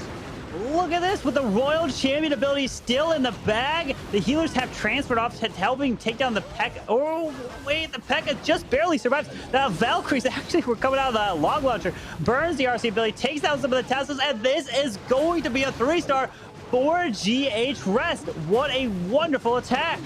That was really, really crushing, like a really good attack overall. Even though things went wrong for him, he kept his head cool and made it work. Like, with that queen stepping inside, it's not easy to save this attack. Like, he lost the queen ability early, but still, someone made it work. And now they have to hope for a defense. They have to hope for a defense to stay inside this match. They did everything they could with this last attack to have the chance of staying in this match. And now it's up to Utah. And you said it, Utah, they're really, really good. They're really, really good, and especially with this queen charge, he is one of the best in the world. Yes, Utah is an absolutely incredible clasher, and he's going to be coming in. We're going to see. Sometimes Utah is always known to be the last attacker for queen walkers, and there's been some times that he's got a lower percentage, but we're going to see if Utah can do it. He did come away with the triple in his previous attack yesterday, but he's doing a queen charge Dragon Rider, and looking to charge from the opposite side of the town hall all the way at the top side of the base. Can charge her way in towards the multi-target Inferno, but can he keep this queen alive? And take a look at the clan castle. It's in the middle of the base where there is a single target Inferno on this charge. Yeah, it's not going to be easy, but he's going to try to charge this queen all the way into the town direction. And let's see if that's going to work. I mean, so far the Coconut Loons are doing a great job like scouting for those healers, if there are any black mines. So far has not found anything. Defending Royal Champion should be taken down by his queen then. And there's going to be, as soon as the gold storage is going down, the connection war break onto the Wizard Tower. That's exactly what's about to happen. And we still have those back end Dragon Rise from the left side with the Slammer. I feel like the Slammer right now is just empowering those Dragon Rise so much. So really enjoying seeing those and like seeing just like the Slammer to boost them up a little bit. Clan Castle, yet again another split Clan Castle, which means there are a ton of more archers in there most likely, which is not going to be an easy task to deal with. Yeah, the archers are getting lured out. Oh, the tornado trap, that is brilliant there. So the queen won't get turned up, but he does wall break potentially for the king to go. Wait a second, has it deployed the king? Will the queen continue her charge towards this town hall? But that single target Inferno is going to be quite annoying for this queen that I was talking about just earlier. Oh no, that freeze! Wow, brilliant, beautiful, really good freeze. Yes. The single though. Watch out, the king is going for the multi-target Inferno, but Itsu, can he get the town hall down though? Yeah, he needs to get the town hall. Yes, the queen ability left, so the town hall should go down at some point. The Dragon Riders are in as well, already catching the first black mines onto his Dragon Riders. The king on the left side is trying to get down this compartment. The queen is now staying outside of the range of the single Inferno tower. This is now looking really good. The Slammer is getting sent for the back end, which is a surprising move with the Royal Champion in between. And he's kind of trying to circle the base, like trying to somehow attack it from every single possible angle. There is the vulnerability to protect the last remaining Dragon Riders, but the single Inferno Tower is staying up. Yeah, that single Inferno Tower being left for the last defense almost, but the Queen is looping around that single to stay alive. The World Champion is barely alive. The Air Skelly's doing a little bit of work to the Dragon Rider, has a handful of loots, and this is looking like a 3-star. It's all about time now for Utah. Yeah, it's 18 seconds left, and he needs to somehow push his troops through. The Royal Champion and the Queen are on those skeleton traps. Now something is going to the core. The minion, the dragon, he's already knowing it. Yes. This is going to be a 3-star. Utah knows it, celebrating already. And this was an awesome attack to make sure Queen Walkers is getting into the finals with an additional help because they made it to the top, like, upper bracket. Yeah, that means now, like you said, the Queen Walkers are advancing to the finals match, which means they are 1 win away from getting the golden ticket. But we're going to still see GH Rest. They are going to be taking on Carnage Gaming. So GH Rest is not out of it just yet. What a brilliant performance coming in, getting it done there for Queen Walkers. And now they are comfortable because, Itsu, we did see from qualifier number 1 and number 2 that the team who made it from the winner's bracket, they won straight up and they did not lose that match. But what we're going to be doing now is welcoming Judo back here to the desk. And Judo, what a war. Queen Walkers advancing, and you have identified an attack for us to break down further. They were very impressive, weren't they? I had to break down the attack by Stars because it was so overpowering, so enjoyable to watch. And let's take a look at the Blizzard first, using a Lava Hound to help out, but just keeping an eye on this area. Make sure you use the invisibility spell first, because that means nothing can target the Super Wizards with the Rage, and count to 4.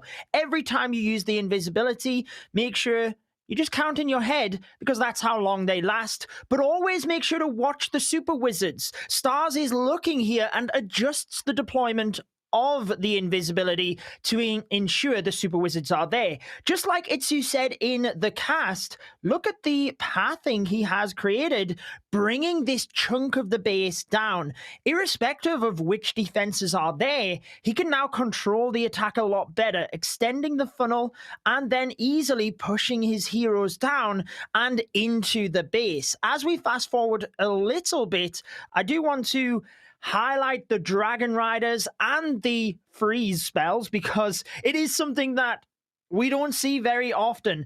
But as we get the heroes in towards the town hall, this is where you can really start to see that pathing shaping up even more, because the Blizzard has taken down one section, the hero dive has now pushed in, and ultimately taken out a good course of the base, meaning the Dragon Riders have got that clear path across the other side. Being defense targeting troops, you just need to assure you can keep them on track. Also with the Grand Warden, make sure you are sneaking in some headhunters when you're about to use the ability if the Dragon Riders are going to attack the Queen or the Royal Champion, because they are not going to attack them, should I say, if they're going in that region. My final point, though, was the Royal Champion, making sure that you're keeping the Dragon Riders in towards the Eagle Artillery.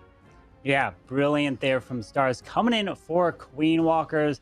What an attack, and helps Queen Walkers advance there in the upper bracket to the grand finals. But that's the attacking side. Let's now take a look at a base that helped defend in this war. And I love having Itsu here because he is the pro to help identify what's the key thing of this base that helped it stand out.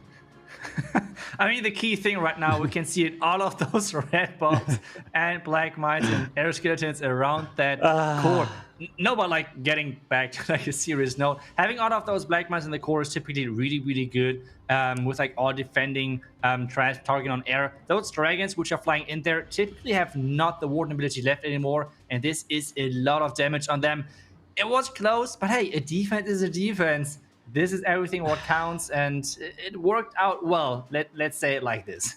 I mean, I do have to formally apologize to Klaus right there for the OP jinx. I can't believe that all of those traps We had no idea. It's all, yes, it was my jinx that unfortunately was not able to get that done. But still, the Queen Walkers were able to get it done, and they still were able to advance. But Judo, we still have a special guest that we're going to be inviting here. We certainly do. You teased him earlier. It is Bradders from Clash Champs. He is a base builder. He also can be found on Twitch and Twitter. Thank you so much for joining us, my friend. Hey, thank you for having me on. Brilliant stuff. Well, let's pick your brains a little bit further. The first question that I wanted to put to you is that there has been a lot of shifts in the meta, particularly base building trends as well. Is there anything that surprised you moving into this qualifier? Well, yeah, I mean, if you look back to Qualifier 1, there was a lot of ring bases in Qualifier 1. And I mean, that was probably because the Town Hall at that point in the game was so much more powerful than the other defenses on the map. And then when you look back at Tombenay Empire from Qualifier 2, they'd sort of moved to a different sort of style. So they moved more to anti-3. And then from this qualifier, I'd say the best performing bases I've seen so far have been these diamond bases that Queen Walkers are running. They seem to be doing really well. Yeah, they certainly are. And Queen Walkers, as you mentioned it too, pushing in Legends League as well. Is that the type of bases you're seeing being successful there? Yeah, it's like one of the most common setup in the Legends. It's really good against Blizzard. It's pretty good against like Dragon type attacks. So it's overall covering really nicely all of the common strategies, with having one big weakness, and this being P.E.K.K.A Smash, which we have seen only 1 or 2 times against this style of base, which is kind of surprising. Definitely. Well, Bradders, if anybody is wanting to get into base building, wanting to improve their skills and get up to that pro level, can you explain your process? What exactly should they do to try and get to building world championship bases? Yeah, I mean, so there's loads of free resources available. There's loads of guides, tips and tricks, and there are a lot of people that are very willing to help out. I mean, there's even a dedicated Discord server, so that's just the base building Discord server. I think that's boosted as well, so it's just discord.gg/base building. There's loads of guides on the Clash Champs website as well. That's another good place to go if you're looking to get into base building. And then just give it a go. I mean, you'll build bases, have your friends test them, and you'll start learning what works and what doesn't work. Yeah, brilliant stuff. Well, we have some questions submitted from our viewers, and the first one is Stonecat Gaming. He asks, if I am copying a world's base, how do I place the traps perfectly in order to try and predict entries? What are the key points? Yeah, so if you're going to copy a world's base, they're probably the best bases to copy. A lot of the teams give the links out afterwards on their Twitter feeds as well. But you've got to remember that these are the bases that have been so heavily tested. So if you are going to copy a world's base, unless you really know what you're doing with base building and trapping, I would probably just rotate the base. If it's got a Tesla farm somewhere in the base, you could maybe move that to a different location. But unless you really know what you're doing with traps, I would probably just leave that base alone, because it's had a lot of testing already. Yeah, I certainly do. I mean, I copy some bases. How about yourself, Carbon? Will you be looking on Twitter after this? Yeah, I have all the pro players being bookmarked. I'm looking at exactly what bases they were running. And also, I know Clash of Clans made Twitter, the COC Esports, they do release all the bases from the winning team. So definitely make sure you guys are following them. Absolutely. Well, the next Twitter question is from Jesse Spoker, who asks, when building a skeleton base, what are the important things to keep an eye on? So I should probably explain what a skeleton is. I mean, that's just the walls and some of the key structures, like the Inferno Towers, your scatter shots, the Town Hall and the Eagle. And then to get to that point, you really need to know your distances. By that I mean the ranges of the troops. So you need to know what a queen can reach when she's standing on any given tile on the entire map. And it's the same for Super Wizard as well, because if you know what a Super Wizard can reach, you know how much value it can get when a Blizzard drops in a blimp. So knowing that, you can then sort of you can control what that troop can reach when it's inside a given compartment, and then from there you can kind of steer where the attack goes. And if you're lucky enough, with a bit of luck, maybe you can force troops the wrong way and grab that defense. Yeah, great advice. Almost reverse engineering the attacks. The next question from Twitter is from Jonas Chris, who asks, how do I find the best Inferno configuration for my base? Should he use single or multis?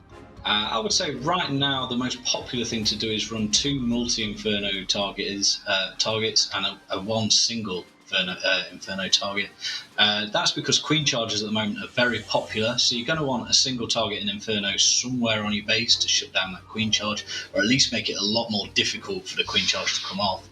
I would advise not putting more than 1 single target Inferno tower on your base, because when you do that, you open yourself up to other attacks that are also very popular at the minute. So drag bat, we saw Klaus doing a drag bat that's quite strong. Inferno dragons with skeletons in front of them, we've seen a couple of those there, very strong as well. And then of course there's traditional low lava loon attacks that they get stronger against single target Infernos. Yeah, I mean, just while I quickly change my Infernos, Itsu, do you tend to use the same composition in Legends League? Yeah, we're seeing a lot of with those combinations, like 1 single Inferno tower, typically around the Town Hall, because this is something which a lot of people like to charge, and then 2 multi-Inferno towers on the other side. This is like the classic setup, I would say, right now in Legends, and a lot of pros are using it in the normal tournaments as well. Fantastic stuff. Well, I want to thank you, Bradders, for joining us. Really appreciate your time. No worries. Thank you for having me on. Brilliant stuff. Well, we are going to be breaking down even more villages, myself and Carbon, in It Takes a Village.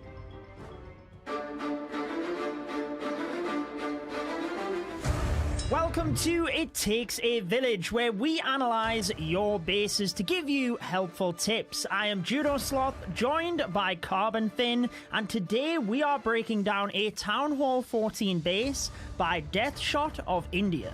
Yes, Judo, we are going to be taking a look here at this base, and we want to identify the trap location. That's the biggest things in these bases here. This looks to be like a war base, since we're noticing the storages are all on the outside, but one thing that really sticks out to me is look at the giant bomb placements.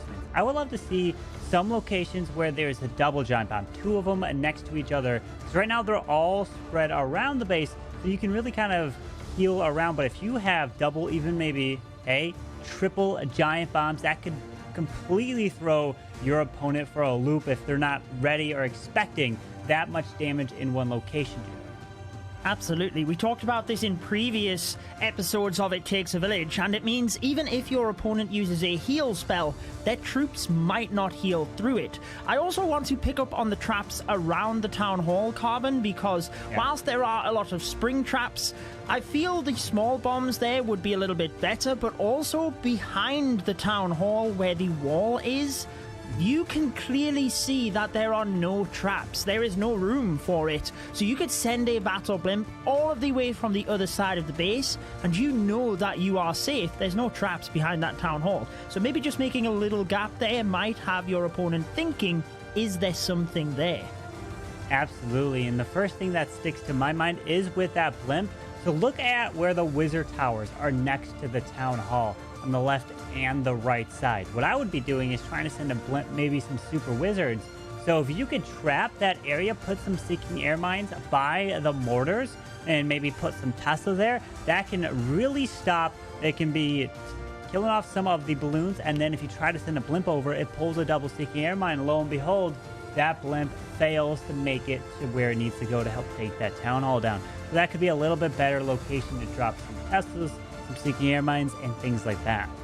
Absolutely. And one final piece of advice for Deathshot. I notice all of the buildings on the outside of the base, it seems a lot of them are kind of thrown to the bottom, and there's a few areas where the buildings are a little bit short. Try to rearrange the non-defensive buildings on the outside so that it makes funneling difficult, particularly into compartments that you are wanting to protect. So best of luck, my friend. That is going to wrap it up for this episode of It Takes a Village, and we will see you in the next. Well, welcome back. We are ready for the next matchup. Woody is joining us again. Welcome back, my friend. Thanks very much, Judo. We are getting into the hot stretch at the end. We are now going to be able to award a ticket to the team that wins the next round. Whether it's going to be silver or gold is yet to be decided. The Queen Walkers have already earned a ticket themselves, but will Carnage or GHRS face off against them in the grand finals? We will be finding out momentarily. Remember, the Queen Walkers also get that second lifeline. But let's watch this one first. GH Rest knocked out 2 of the Japanese clans yesterday, and they have certainly struggled a little bit more today against the Queen Walkers, though. Will that indeed have an impact as they are going up against Carnage Gaming, who got a very convincing victory on that last one? Certainly agree with you on that one, but man, GH Rest in the upper bracket earlier today as what many would consider an underdog has had an amazing run. Carnage Gaming, though, scrappy to the end through the bottom bracket, have picked up victory after victory against the Unicorns of Love and Aphelion Esports. Will they be able to pull it off again? We saw a 13-star and a 12-star finish from Carnage Gaming in the last 2 runs, so expect that to be the minimum bar set for GH Rest, a team that definitely struggled against the Queen Walkers and will have their work cut out for them. It's about finding the best clan in all of Europe this month. Will it be GH Rest or Carnage Gaming? The only loss Carnage Gaming had, they had a 99% total destruction. So they have really put on a show, but I have been very impressed with GH Rest, and in particular Manello, because he has been using the Inferno Dragons, the Electro Dragons to huge success. In this one, he's already got the Battle Blimp safely to the Town Hall. He does tend to do this with every single one of his attacks that we've seen. Take that out so he doesn't have to worry about the Town Hall and potentially enter with his dragons from a different area of the base. Yeah, Milanella has really just been an incredible standout from this month's competition with a perfect standing so far. 3 stars in particularly difficult wars, even up against the Queen Walkers as he picked up that triple. He is going to be trying to start things off particularly strong, and he is going in hot and heavy with these Inferno Dragons already crashing on in. Yeah, that early warning ability, typically what we do see with this style of attack. Skeleton spells already down, trying to distract the Queen in the scatter shot, but actually the one to the right didn't really do anything, so he's had to freeze the scatter shot, and I'm still not sure he is going to get that, as all of the Inferno Dragons down the bottom, you know what, Woody, they might not even go for that central multi-target Inferno. This could be a problem for Milanello. Huge issue, and what could he do to try to change that? He can't even drop skeleton spells there because it's likely within range of the scatter shot out of the back. It's just too well protected in the center, and the troops haven't made their way in. They knocked down the enemy Archer Queen and were doing their best to take out that enemy scatter shot, but just could not get the connection. Milanello now in dire straits, trying to salvage the operation here and get as much power in as he can. He's circling around outside the base with the long range and high DPS of that central structure might just be too much to deal with. It certainly might, as you see the single target Inferno still standing, beaming onto the King. This is one thing that Milanello has, though, is the spells. It always seems to come right down to the end of it, turning the Inferno Dragons invisible. He gets the single target Inferno. Is that going to be enough? Because he still has his Archer Queen ability. 25 seconds, though. Brilliant pickup with a late strike there. Archer Queen ability is now used. He's sending in everything he's got. 14 seconds left for 10% of the base, and it might actually just wind up coming down to time. A tragic end for Milanello's first starting strike, but the 2-star in the mid-90%, certainly not going to be too much of a stumbling block for them. GH Rest don't get the connection that they sought, but it's a solid start to be sure. It certainly is. He might have got fortunate on that first war today versus the Queen Walkers with the Barbarian King just getting the Tesla at the end, but he is not as fortunate on this one.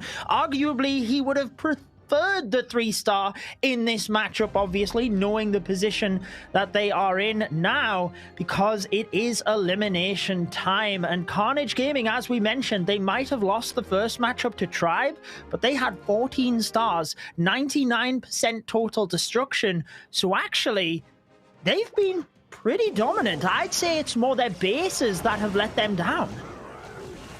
Yeah, Carnage had a really great run against Tribe Gaming in their first match. It was really an amazing loss as much as it was a fantastic performance by them. Picking up a 14 to 15 star loss to Tribe is what sent them down to the lower bracket. So I think they really are the dark horse clan to make it to the grand finals here. If they can maintain that momentum that they've picked up and take advantage of this opportunity now to pull ahead with a triple, they are well positioned for victory.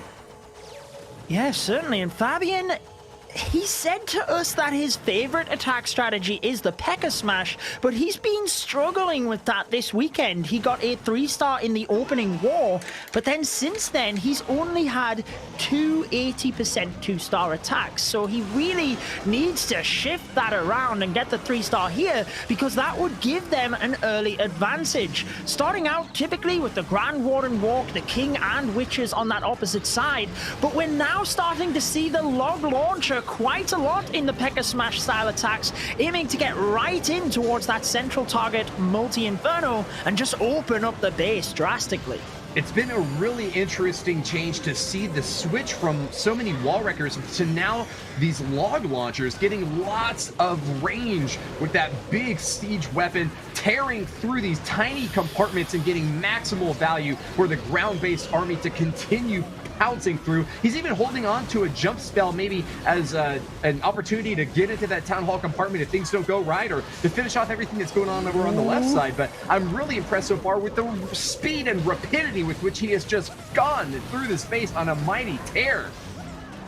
He's going to have to be careful on this town hall. This is one of the major problems with the P.E.K.K.A. Smash and the Log Launcher, is you have to get to the town hall at the end. He's got the jump spell, but he is really playing it fine here. He cannot use the jump spell yet. He has to allow the P.E.K.K.A. to punch through the first wall and then jump towards that town hall. But it is really a scary position right now for Fabian of Carnage Gaming.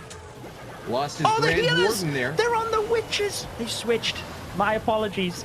Oh, no sweat. It looks like he's made it into the town hall compartment, though, and we'll be able to chop it down. Skeleton spell, or a skeleton trap rather, is going to slow things down a little bit here, but not too worried about it overall. He's got lots of power to go left. He's slamming on the accelerator, though, because he is running low on time. 20 seconds left, and trying to dump everything that he's got to get maximal value out of it, as long as those defensive structures are targeted onto P.E.K.K.A. He's given a little bit of opening to drop the headhunters and wizards for additional cleanup damage along the outer edges, but I just think he ran too late.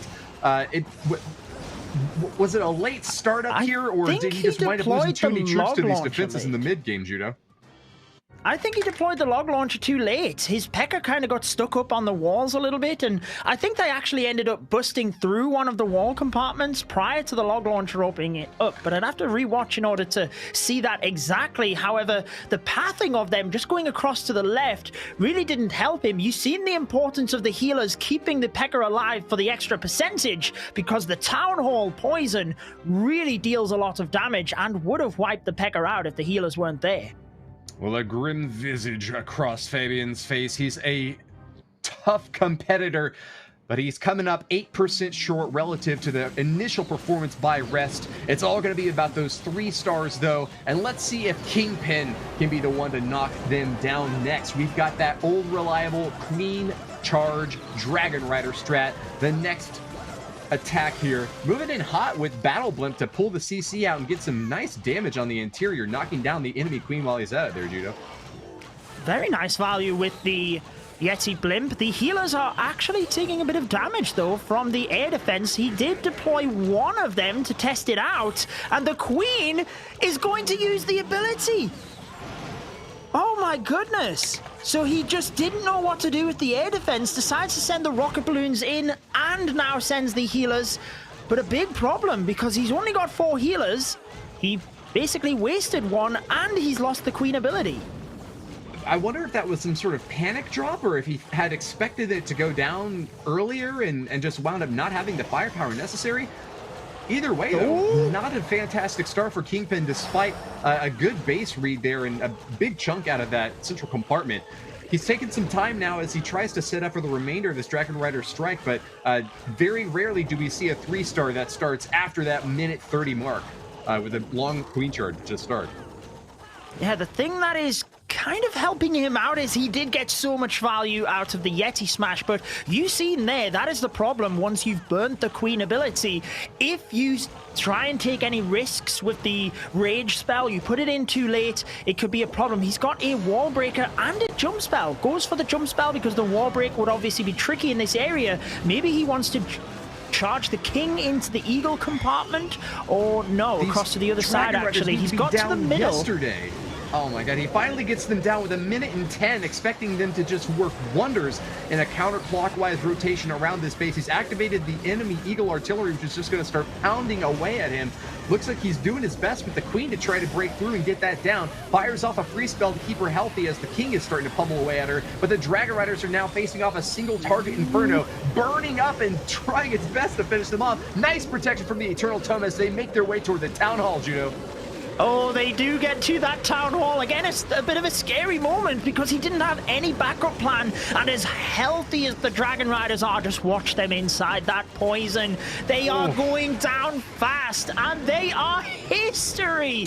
They might get the town hall, but they will indeed fall in combination with the Eagle Artillery. He's got nothing for the back end of the base. A very shaky start by both of these clans. You have to say that the Queen charge was definitely a mistake on Kingpin's attacking side on here. I don't think the base necessarily tripped him up.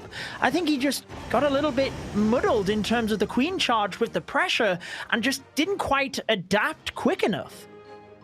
It is always incredible to me to watch the development of this snowball of any problem at the very beginning, turning into a massive issue later on, or any little tiny advantage that you can carve out for yourself at the beginning, giving you so much of an opening later on. The planning is just so essential, and with the loss of a healer, maybe another 5-10 extra seconds spent with that Queen charge at the beginning, unable to get her to the very end and finish off that Eagle Artillery, and then just mispositioning on the Dragon Riders after the Town Hall blew up.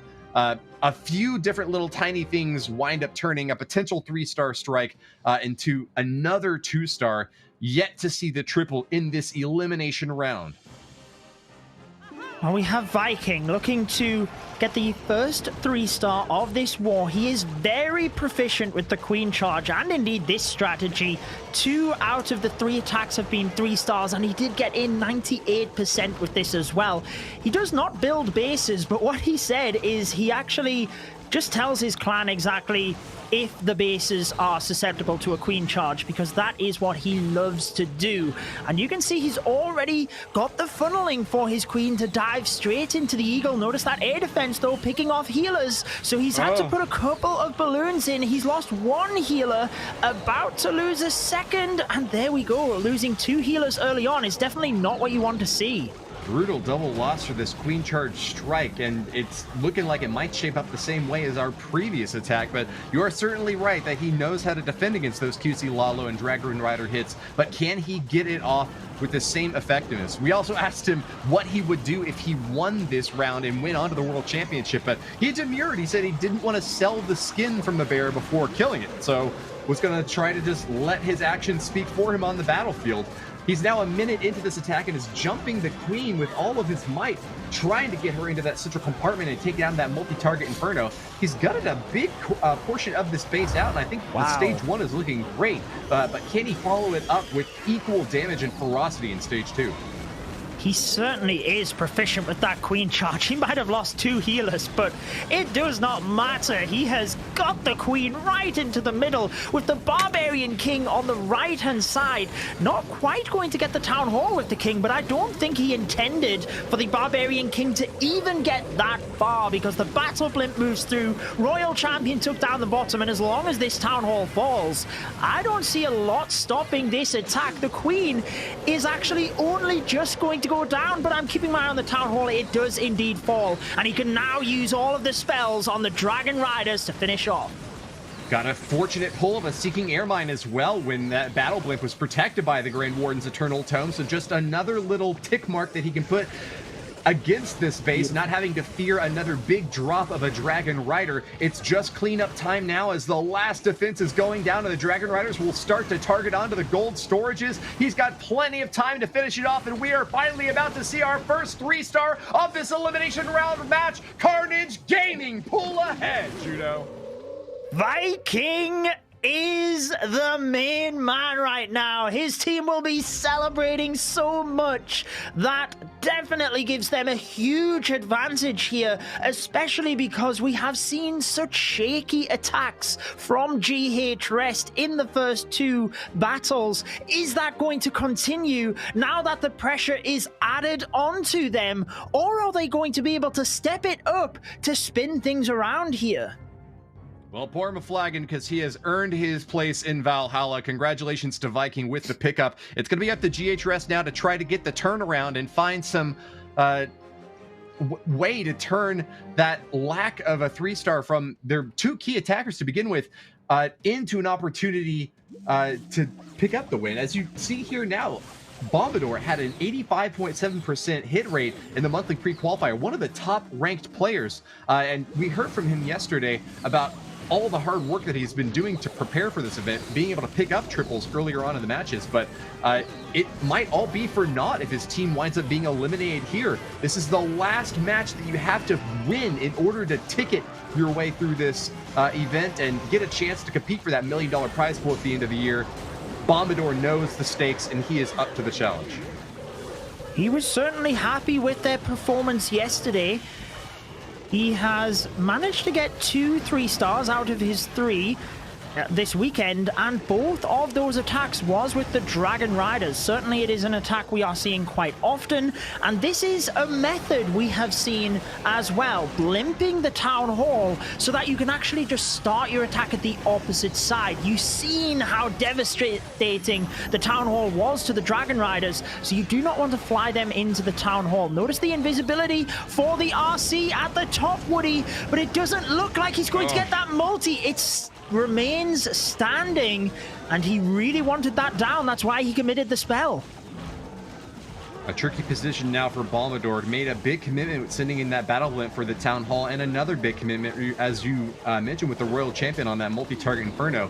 He's really only kind of 1 for 2 on those early gambits, and not necessarily in a fantastic position to follow up for the triple. He's going to choose to commit those Dragon Riders to the same side as that multi-Inferno. That might mitigate some of the loss from having not been able to take it out with the Royal Champion. He'll continue to path on through, but these multi-target Infernos in the center of the base have been trouble for so many players. Will the Queen path onto it, or is she going to stay on the outside for too long?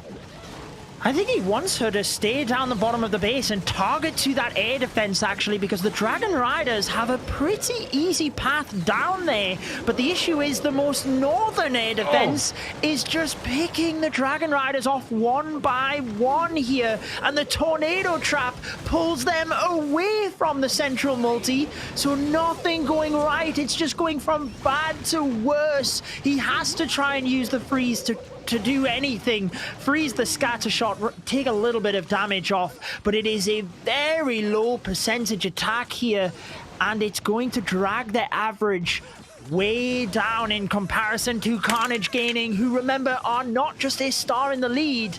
They have the 92.5% average, this one only being 77, probably won't even finish up at 80.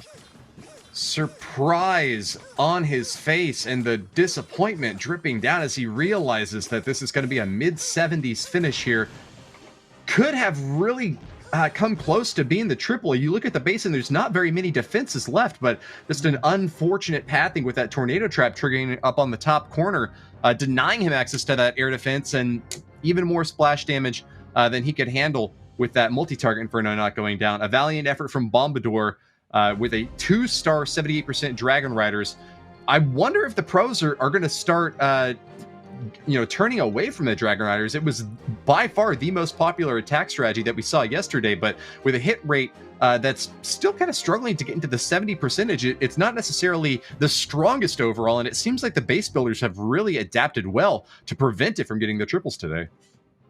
Yeah, and I think whenever an attack is so popular, it is the strategy to defend against. And that's where we actually seen in the matchup before this, we had a lot of these switches to hybrid. And it didn't actually work out for GH Rest against the Queen Walkers, but they seem to have just completely got rid of that, and they've defaulted back to the Dragon Riders. That's not really paying off for them either, so they're going to have to spin something around here as Anonymous aims to get another 3-star and put themselves 2 stars in the lead. But are they going to hold their nerve, Carnage Gaming? Because remember, Woody, whoever wins this matchup not only goes to the final, they guarantee a ticket. Might not be the golden ticket, but they've at least got the silver ticket, even if they lose the final. I very rarely want to call an attack early, but I feel Anonymous has got a brilliant start to this one and feels very good at being able to grab the triple. He's knocked down all 3 of the air defenses in the first 30 seconds of play with some amazing rocket balloon snipes and even a wizard out on the right side, taking down what was virtually unprotected. This seems like a huge defensive error on the part of Rest to allow that to happen, and Anonymous is just going to go rampaging through now with Dragon Riders and Loons all across the map. He's picked up some fantastic value early on, and it's a matter of time now. He's got time on his side, really, with that drop relatively early on. Cleanup is going to be no problem for him. It's just a matter of encountering that multi-target Inferno on the very back side without too much resistance. But like ground targeting Expos, this is a perfect setup for an aerial attack. I think Anonymous has got this. The Grand Warden ability was perfect to catch the balloons, the Dragon Riders. The Royal Champion was even in there to help out. The main danger here, Woody, is the multi-target Inferno, and we do continue to see Seeking Air Mines popping off. Is this left-hand side trapped? But I would think they're over by the Town Hall if there are any others. And the Dragon Riders aren't really pathing over that area. They're just going up to the multi. Like you said, he still has a lot of them at full health. Decides to freeze the Tesla because only 1 Dragon Rider is at the left. And he is cruising on in for that 3-star. Carnage Gaming will be clapping their hands at this point. Halfway through the war, 2 stars in the lead. It is looking good for them. They just need to keep this momentum, but surely they are in sight of one of the tickets, Woody. A beautiful 3-star here by Anonymous. Wonderful work by Anonymous. Great read of this base. We spoke yesterday with Itsu, and he said that the defining factor at the top level here is going to be base building. When you have players who are pushing average destruction totals that are pretty much invariably in the mid 90%, pulling in hit rates that are almost always north of 70%. It's always going to come down to not whether or not they can execute, because they can almost always execute. It's about whether or not the bases that they're facing up against are just going to be too much for them to handle. In this case, Carnage Gaming has not met that difficulty yet. They've been able to surmount time and again against GH Rest, a team that was ascendant yesterday but has had a really difficult time. A 2-star advantage now off those first 3 attacks is almost too much to ask them to come back from. Well, you see here, Joker is using the Queen Charge Dragon Riders, and again, I feel this is one of the aspects of the attack the base builders are trying to defend is the Queen Charge. That's why in the previous attack you've seen the rocket balloons out of the Clan Castle, and that's where I think Anonymous did really well to flip the attack a little bit and just do a hero dive, which almost eradicated the bait that was set up for the Queen Charge. Are we going to see that happen here with Joker? Because I think whenever we have seen the Dragon Riders fail miserably, it has been the Queen Charge that has gone wrong. I don't think there's many situations it's been the Dragon Riders, Woody. Well, let's see how this charge starts off here. It looks pretty decent so far. I think that you are right that this is sort of the defining setup for the attack, and he's made a big impact on the right side corner and knocking down an additional air defense in the bottom corner. The enemy Archer Queen, a scatter shot, getting the CC pull. This is huge value for Joker. and GHRS might finally find their first 3-star strike here. Oh, I'm just keeping my eyes on that queen. He's done a fantastic job to get rid of the clan castle troops, using the poison and the freeze, meanwhile raging the queen to keep her alive. And this is where, if you can hold on to the ability, you do have that little bit of a fail-safe. I'm keeping my eye on the time as well. 1 minute and 30, and now we see the king at the very north of the base, just starting the pathing for the Dragon Riders to just float right on in from that 2 o'clock area. But he's still got a wall break, and he needs the queen in towards the town hall, because that's the whole plan for this. Maybe the Dragon Riders could get through anyway, but he's counting on the queen getting into this compartment and taking the town hall.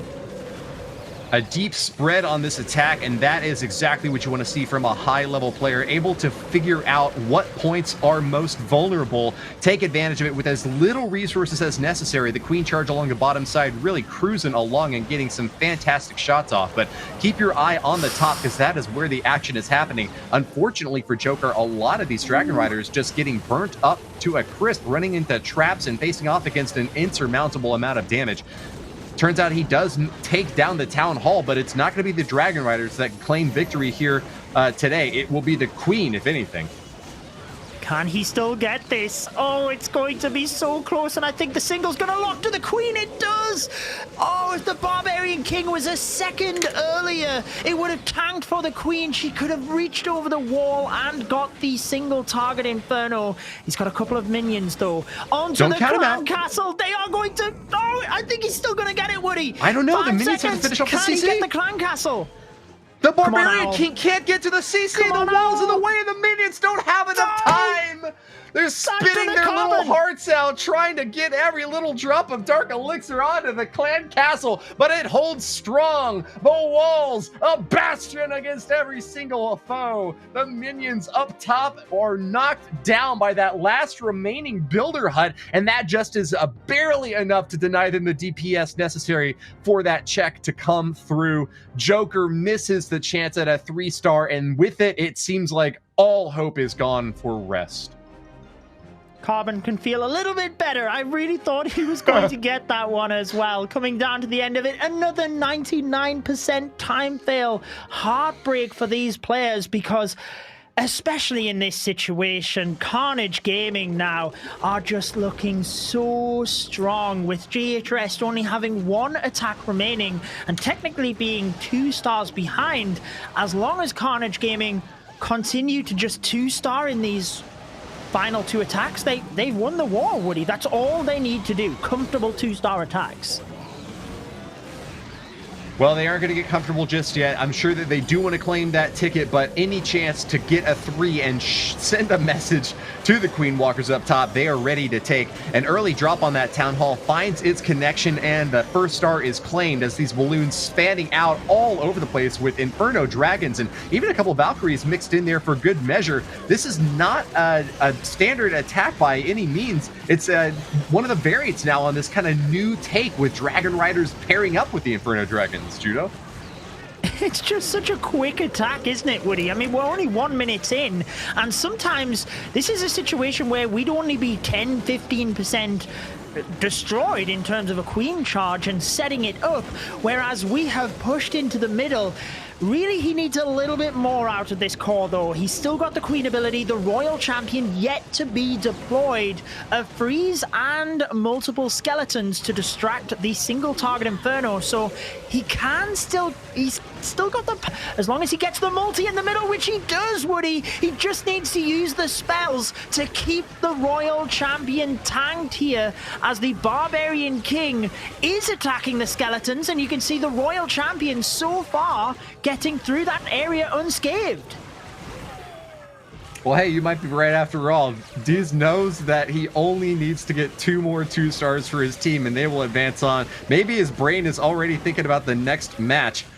He certainly has done due diligence against this base, though, and has dropped a really effective hit so far. Yeah, with a chance that still remains for a potential 3-star. He's got lots of long-range damage, and with the Royal Champion ability still left to use, the cleanup has got a great chance of being able to finish this thing off. It's just the hero's job now, though, and with that shield tossed off, that is going to be it. Finishes off all of the defenses. Even with the world champion spinning around that expo, it's not going to be able to hold on, and it's 39 seconds of glorious cleanup work for his remaining troops. I have to give praise to the positioning of the skeleton spell. I thought he was just going to drop it in by the defenses, but actually the archer tower would have locked onto the skeletons. He knew that the royal champion seeking shield could one-shot that, so he just needed to tank the expo, which is why he put it to the side. A top play there, and that is ultimately what helped him get the 3-star. And Carnage Gaming will be progressing now. I can't see any opportunity of GHRS coming back. What a performance here. They might have had one attack at the start which didn't go their way, but they've really put their foot down. Queen Walkers waiting in the wings, watching Carnage Gaming here. Maybe they're just going to be feeling a little bit of pressure based on this performance. They certainly might, but waiting in the wings is always a nice spot, and with that advantage of having advanced from the upper bracket, they know that they can take 2 losses and still keep on fighting. You know, they had already defeated GHRS, so maybe they figure that at least they're going to get some fresh blood to face off against in the next round. But let's hop back into this war where Trotino is going to have the last say for GHRS, an opportunity to bring his team's star count up to 11. Unfortunately, going to be the lowest count for GHRS so far this season, facing just too much of a defensive powerhouse in Carnage Gaming. But I think the advantage is certainly going to be for the Queen Walkers later on, having seen a few more bases that Carnage had to put up. That's going to be another little leg up in the competition to look forward to. Oh yeah, and the Queen Walkers have looked very dominant in my opinion, but you have to say for this attack, GHRS not going down without a fight. Taking out the Inferno Tower at the top, very nicely sneaking in the sneaky goblins to the Town Hall, and the Dragons now just have that nice path moving through the base with the Stone Slammer trying to get in towards that multi-target Inferno, and it has done that nicely. Got a couple of Clan Castle troops coming out though, which will stall the Dragons for a moment. How quickly can they get through this center, though? There's a lot of storages here, which is going to hold the Dragons up. Yeah, something that you don't always consider when you're going after these spaces, or something that I don't always consider, is the big wall that stands right in the middle when you've got those storages set up. A lot of damage soaking potential, and one of the big reasons why you would prefer Dragon Riders as a troop, since they target straight onto defenses. As it stands now, the Dragons were just a bit slow and have just split up, allowing those defenses spread out around the base to just get maximal firepower, locking on to them one by one, taking them down, and now leaving just a small contingent of the army remaining out on the left side. Trying to save onto this Royal Champion ability as long as possible. Ideally, he would like to save it to ping to that most northern air defense, but I think it might go off before then. Where is this shield going to go? I think it's going to come down to the south, maybe. No, it goes to the north, but it doesn't have enough to get to the air defense. One short, but does he have the power? With the Queen and Royal Champion still alive, I think it should be enough to finish this one off. GHRS giving a 3-star, but Carnage Gaming will be able to take this one as long as they get that comfortable anything. They just need anything in the next attack, Woody. Hats off to him. I'm Trotino. Finishes strong for Rest, finding the first and only 3-star of that war. 11 stars total claimed, but it's going to be a walk-off win for our last strike from Carnage. Just need to get one single star, or maybe even a 49% would be enough to put them ahead on average damage. But nonetheless, let's get ready for the final round and start our thinking caps churning up top about this Carnage versus Queen Walkers match, what it means for the upcoming war, whether the grand finale is going to stay in the hands of a nation that had half of the qualifying field here today, the Japanese teams performing so super well, but showing weakness every once in a while.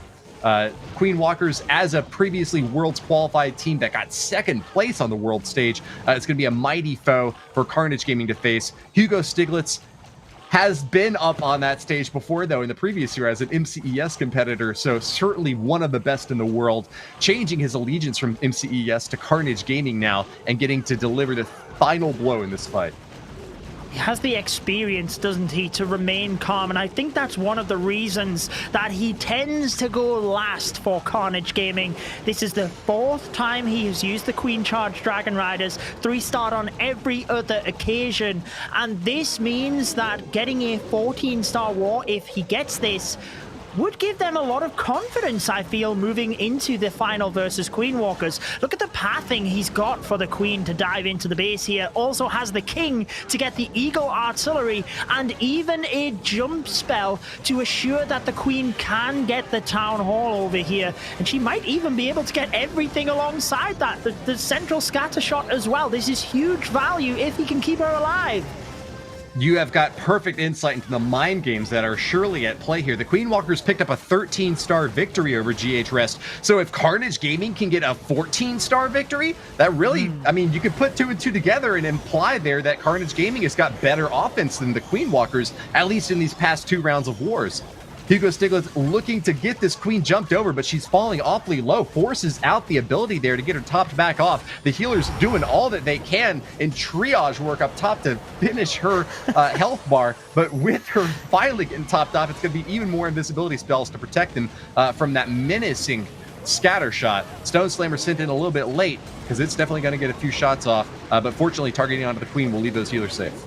Yeah, the Stone Slammer was basically his backup plan for the Town Hall, but it seemed like he just had spell after spell for the Queen. He literally committed everything to the Queen charge because the Dragon Riders have a lot of health. They don't tend to need many spells, to be honest with you. Had the Grand Warden ability for that. He did start the attack late, but the percentage is racking up quick here, Woody. And looking at what is left, he might still get this. He's got a lot of Dragon Riders, minions grouping up as well. 20 seconds remain. Is it going to be enough? Will Carnage Gaming get that mental advantage over the Queen Walkers? I think they just may do it. And let this be a lesson, all you Clashers out there. When you commit to your Queen, she gives you what you need for the win. 7 seconds left, but the minions evaporate on the left side. The Dragon Riders need to get the final strike in there. 2 seconds left. The cannon's there. Oh! Toad Collin and Jinx. Hugo Stiglitz finds just the 2-star 99%. Sufficient for the win, but a frustrating finish at what seemed like a 3-star strike. Well, it is enough to send Carnage Gaming into the finals to battle against the Queen Walkers. The 13-star victory. They looked very dominant in that one, held their nerve, and we will be having that matchup relatively soon. I'm excited to see exactly who is going to take this one, but importantly, as you mentioned, Woody, Queen Walkers with that extra life. Before we get to that, we are going to welcome Carbon to break down one of the matches from that war. Welcome, my friend. Which one have you got in store for us? Thank you, Judo. Well done to Carnage Game. We're going to be taking a look at Viking from Carnage Gaming, and it's with the most popular attack strategy in the game right now from these pro players is the Queen Charge Dragon Riders. What I do want to take a focus on is once we push our way through with this Queen in towards this base, what he's trying to do is help take down that Eagle Artillery. But you want to notice is what Tribe Gaming was doing was using a jump spell to get in towards the Town Hall. So imagine if the Queen was charging her way through here, you will end up seeing a tornado trap towards this side, which is what the base builder are trying to do. But what we want to notice is getting this value for that Queen. This Queen can help make her way into the core, and then that jump spell getting her through there. And what he has inside of this blimp is going to be sneaky goblins, so he can help set up this funnel. We'll go ahead and push this attack a little bit further. You'll notice how this King comes through and clears that scatter shot to help force the Queen into the middle, and that's exactly where a tornado trap could be messing up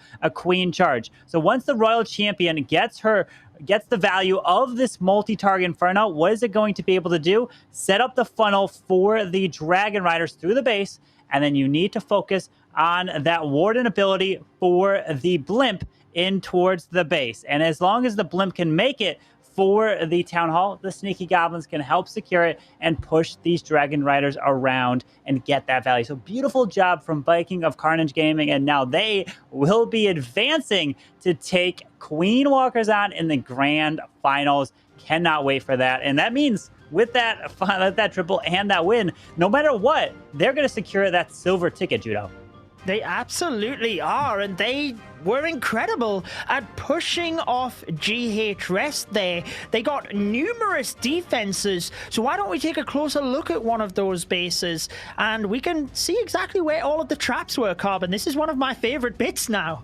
Yeah, absolutely. Now that we can see these traps, it makes a huge difference. And Diz of Carnage Gaming, we're taking a look at the red air bombs being located in the core of the base, but you have to try to find the tornado trap. And the first thing that I look for is around the Town Hall. And there are seeking air mines potentially for a charge in that area. But the left side with that scatter shot really is strong, holding up and really holding Bombador of GH Rest to a 78% 2-star, and that was the storyline. Carnage Gaming holding up the defenses in this war, because their very first war of the qualifiers, they got perfected from Tribe Gaming, but that doesn't matter now. They're now in the grand finals. Maybe they have switched it around. A lot of the teams put up their bases, their best bases, early on in order to try and progress through. Maybe Carnage Gaming have flipped that on the head. They've kept their best bases for the final now with Queen Walkers. We will find out. Thank you so much, Carbon, for joining us on that one.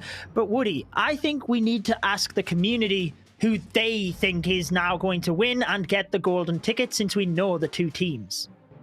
Well, we sure do know who they are going to be. Queen Walkers and Carnage Gaming. But let's not forget, there is a big advantage for Queen Walkers. Emerging from the upper bracket, if Carnage Gaming wants to get the win, they would have to defeat the Queen Walkers twice. Even if they save their best bases, they need 10 of them, and to hold firm against one of the strongest teams in the world.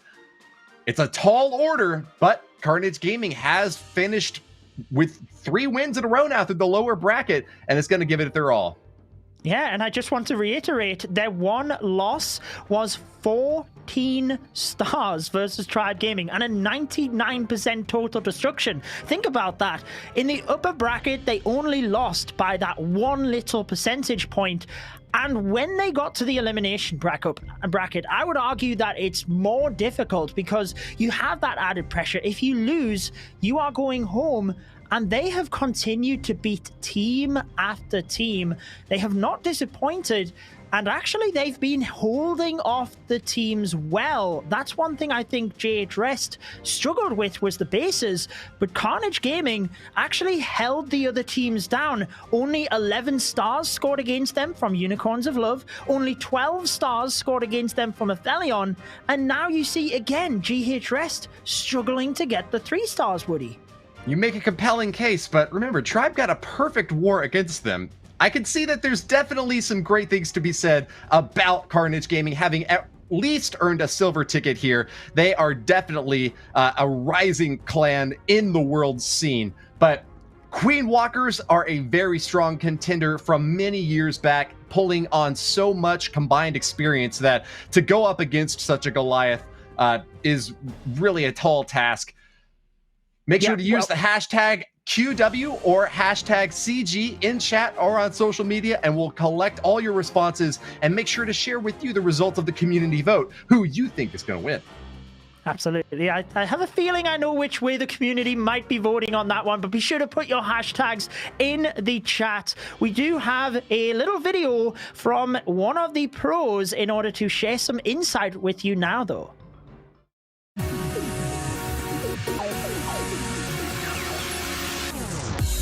Hola, yo soy RioTorros23 y el día de hoy les quiero compartir algunos de mis consejos. Algo que me encanta de este juego es hacer caminatas de la reina muy profundas. Para conseguir esto, necesito llevar a mi reina arquera al límite. Por muchos momentos del ataque va a estar a punto de morir o sufriendo demasiado daño. Ahí es donde entra la importancia en mis ataques del hechizo de invisibilidad. No me veo intentando una caminata de la reina profunda sin llevar un hechizo de invisibilidad. Este hechizo es muy importante para mis ataques. Hay que saber utilizarlos en el momento en donde más te haga falta, en el momento en el que más daño está sufriendo tu reina, para lograr salir de la apuros. En la mayoría de mis ataques le logro sacar ese valor extra a mi caminata de la reina gracias al hechizo de invisibilidad, ya sea para matarme una defensa importante como lo puede ser un ayuntamiento, un águila de artillería, o incluso salir de un momento difícil en el que viene el castillo del clan a la par de que te está pegando un inferno a tus sanadoras.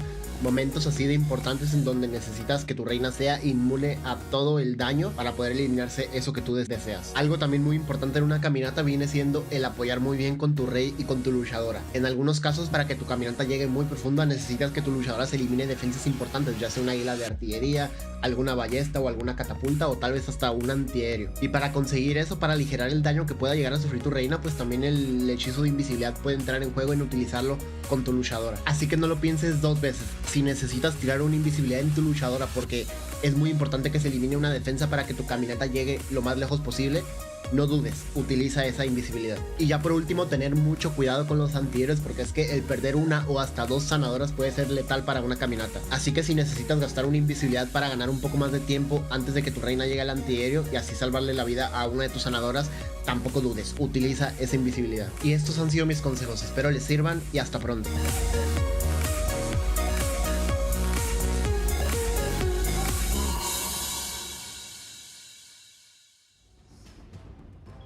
Well, welcome back. We have got the entire team assembled here to give our final thoughts on this last round of war before we find our golden ticket recipients. I'm going to welcome back Carbon, Finn, and Itsu, and I'm going to go to you first, Carbon, Finn. Tell us a little bit about what you're expecting for this next match and what's been most important to you for the day so far. So far, Queen Walkers, I'm looking to see what they can do from the winner's bracket. Are they going to take a little bit of risks? Because they can. If they lose, they still have a second chance. And like you guys said earlier, that trying to defeat Queen Walkers 2 times in a row, that's almost impossible. What do you think, Judo? Yeah, I think it's going to be a very tough struggle for Carnage Gaming. They've showed that they can get victories in the elimination style matches, but I just feel like Queen Walkers are going to go all of the way. That's just my opinion, but I mean, do you agree, Itsu? What do you think? I definitely agree. I think we might see the same story as in the first season with Alternate. Queen Walkers being the main team which is pushing and abusing those legend bases. For the other teams, they're not really that easy to 3-star, which is right now their biggest advantage in my opinion. But I think we should take a look maybe at the bracket to have some more information about this, Woody. Great call, Itsu. It's a good time to remind everyone once again that because they are at the top of the bracket, undefeated, the Queen Walkers will only need 1 victory to secure the golden ticket, while Carnage Gaming would have to win twice if they were to claim the golden ticket themselves. The Queen Walkers also emerging through this bracket, having been one of the top 2 seeded teams, only had 2 wins that they had to get to this point. That means that they've only had to show off 10 defenses so far and might be able to have held more bases on defense against Carnage Gaming. The scales are tipped, but it is certainly an advantage well earned by the Queen Walkers, a team that has been to the World Finals before and is eager to go back again. I would agree, and I think that the Queen Walkers have been a little bit less predictable. Carnage Gaming have used a lot of Queen Charge Dragon Riders, I feel, but especially in proportion to the Queen Walkers, who tend to just use anything. I mean, you cannot even think of the strategies that they're going to pull in, Carbon. Yeah, you can't indeed. And it's going to be seeing what can Kloss do, Utah, and then Stars. We know that they are incredible attackers. But the thing that when I was just looking at that bracket that really stood out to me was Carnage Gaming. They lost their first war and they have fought back all the way through from the lower bracket, which means that even though you lose, you still have that opportunity to make it back to the finals, and that is what they were able to do. And we're going to take a look at back some of these replays from what these teams were able to do here from the qualifiers and Anonymous, and they are showing the strength of what they were able to do. Coming in with the Dragon Riders, they can come with Dragbat, with Lalo, and that's what these pro teams can do. But Itsu, do you think that these players are going to switch things up? Maybe a CC that they're not expecting, or are they going to go back to what they do best in this scenario now that they're in the grand finals? I think for Queen Walkers, it definitely makes no sense to switch now things up because they have shown their cards already. So why would you change that now, especially since it's worked for them? GHRS, I feel like they had no chance to hold back their cards. Like at this point, it would be really ballsy to do that. So I think both teams, especially Carnage Gaming. Carnage, yeah, that was the name which I was missing. Especially Carnage was like they had to show their cards, and so I don't think they have secured anything, would it?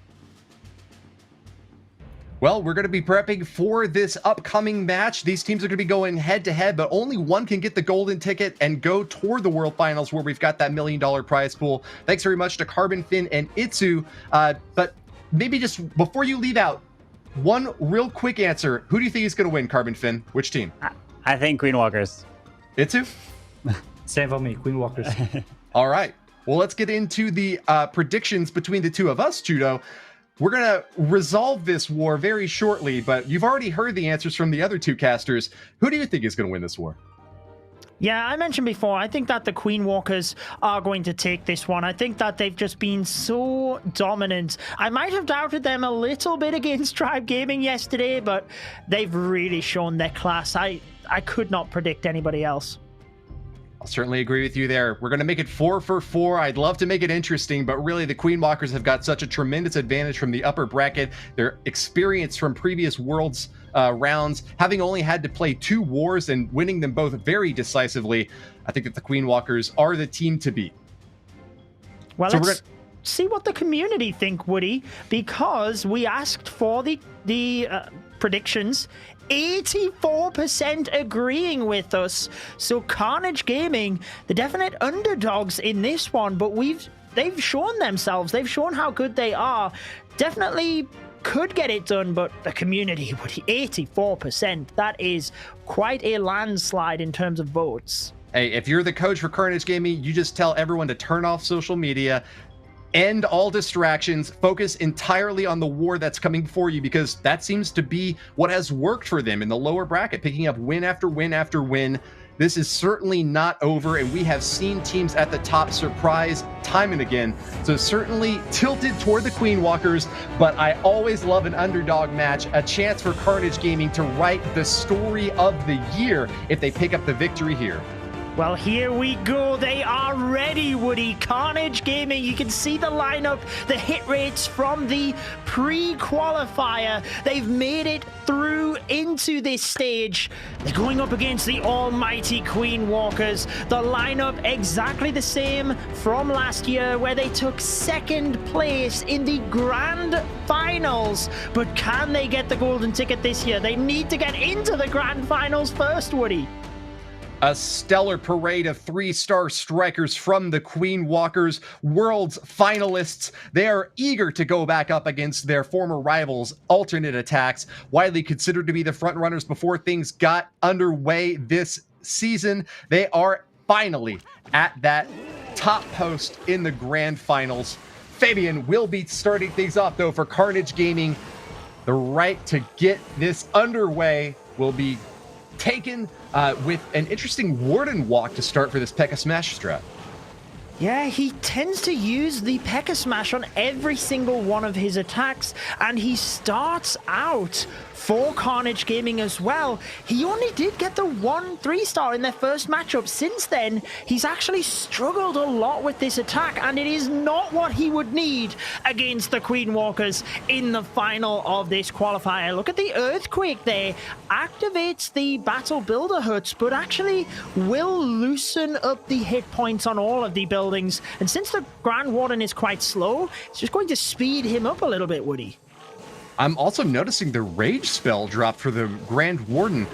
He wasn't really in any danger of going down, so it's almost entirely for the sake of speeding up this early stage and just trying to get things set up perfectly for the next round. The snipe of this Eagle Artillery is exactly what Fabian needs to confidently get underway with this P.E.K.K.A. army. He's still holding on to a couple of healers as well, so he knows that there's no damage or danger really at all to this Grand Warden. It's just about having perfect positioning for the follow-up, which is now underway. The Ice Golem is dropped. That's going to be soaking shots for the main phase of this army. As the laboratory goes down there, the witches are going to be added on to complement that Barbarian King for additional cleanup along the outer edge. Log launcher rolling straight through, and this is an aggressive 3-star attempt to be sure, not holding any punches, as he's going to have to go all the way to the far side for that Town Hall.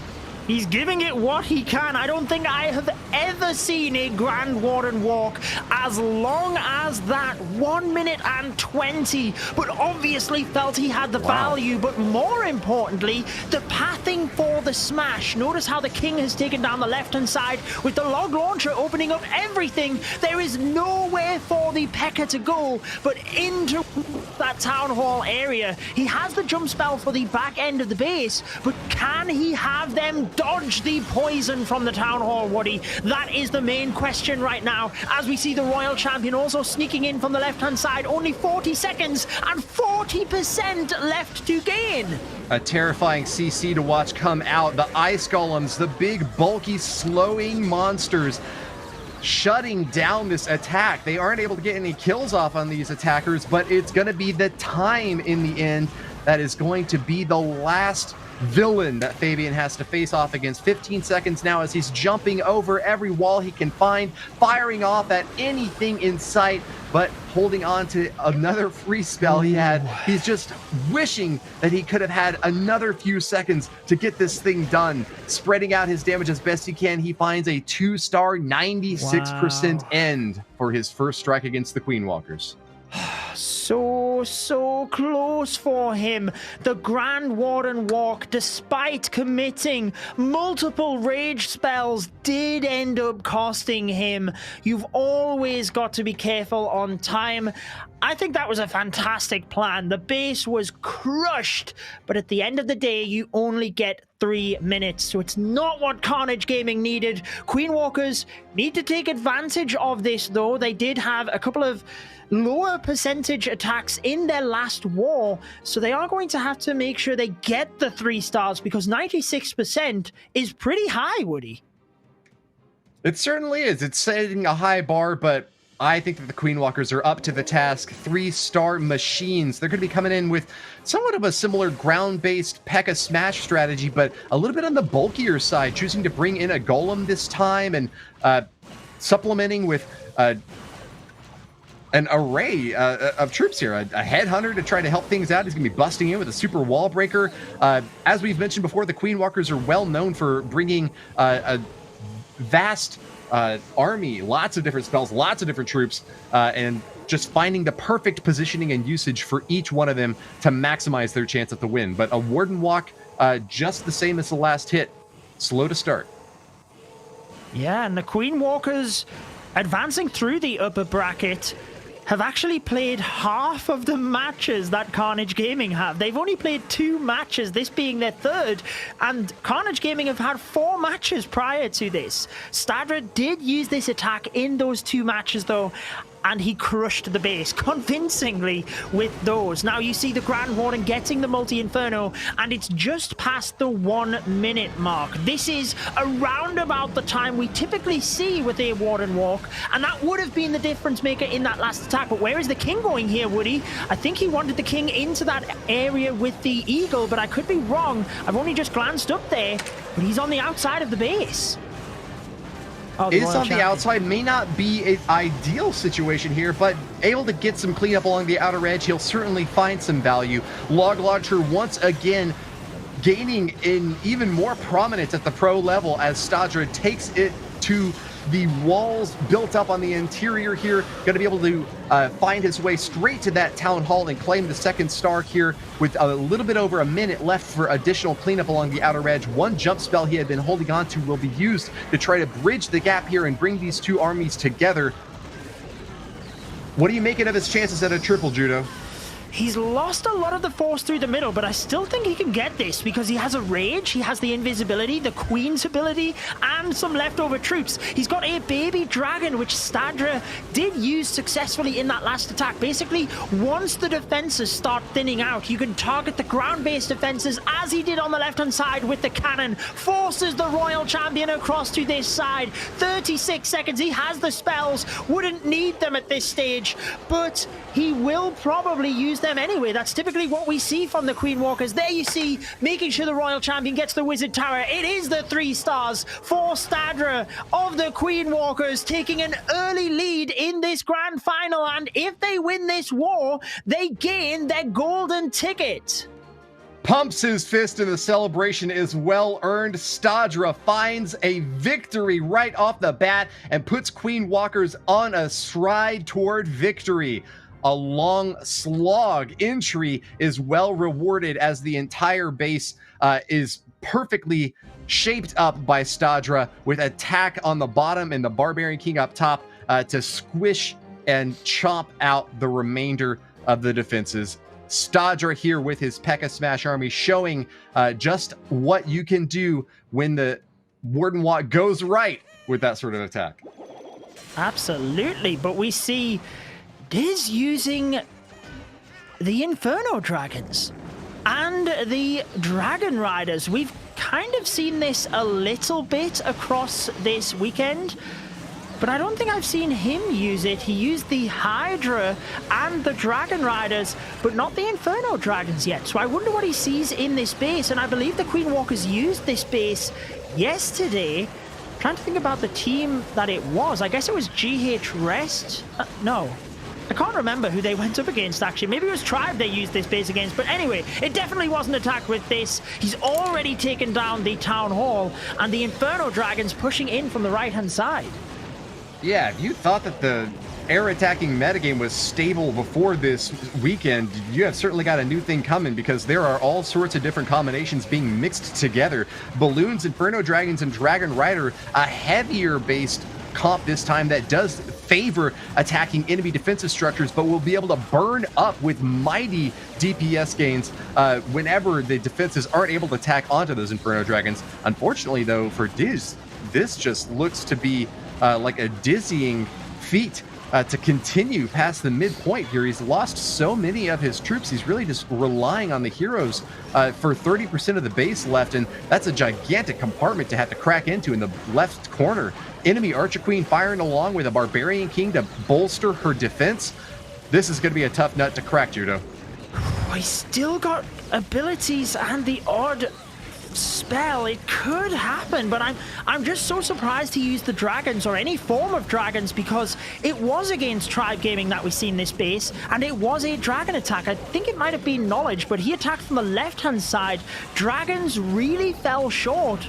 Is he going to get this? Oh, the RC gets the scatter shot, which is huge, Woody, because the wall is open for the Archer Queen to get in towards the single. He's got his head in his hands, but he's got this. I mean, he can celebrate. Queen steps in. He's got the freeze. He's got the ability. Just it play will the be freeze. the 3-star for Carnage Gaming, keeping the pressure on the Queen Walkers. And remember, it was only a 96% that they failed with, so they've still got a high percentage. They can still leapfrog the Queen Walkers here if the Queen Walkers were to lower the momentum.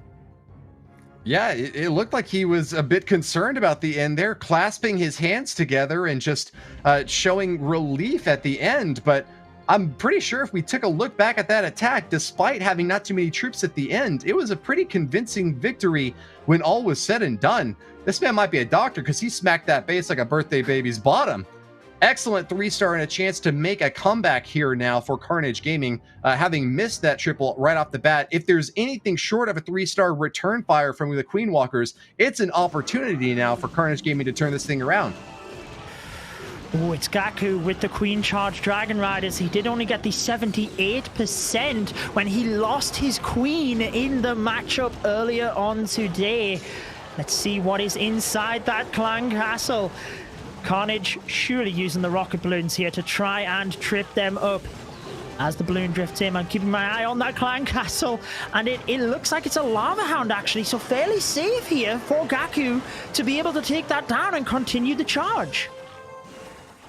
Cool under pressure. Gaku wants to be the best in the world, a player who has earned over 7,000 trophies in the Legend League to score a global #2 positioning. He is certainly among the best and is seeking to prove his prominence here on the battlefield with an aggressive Queen charge straight in here.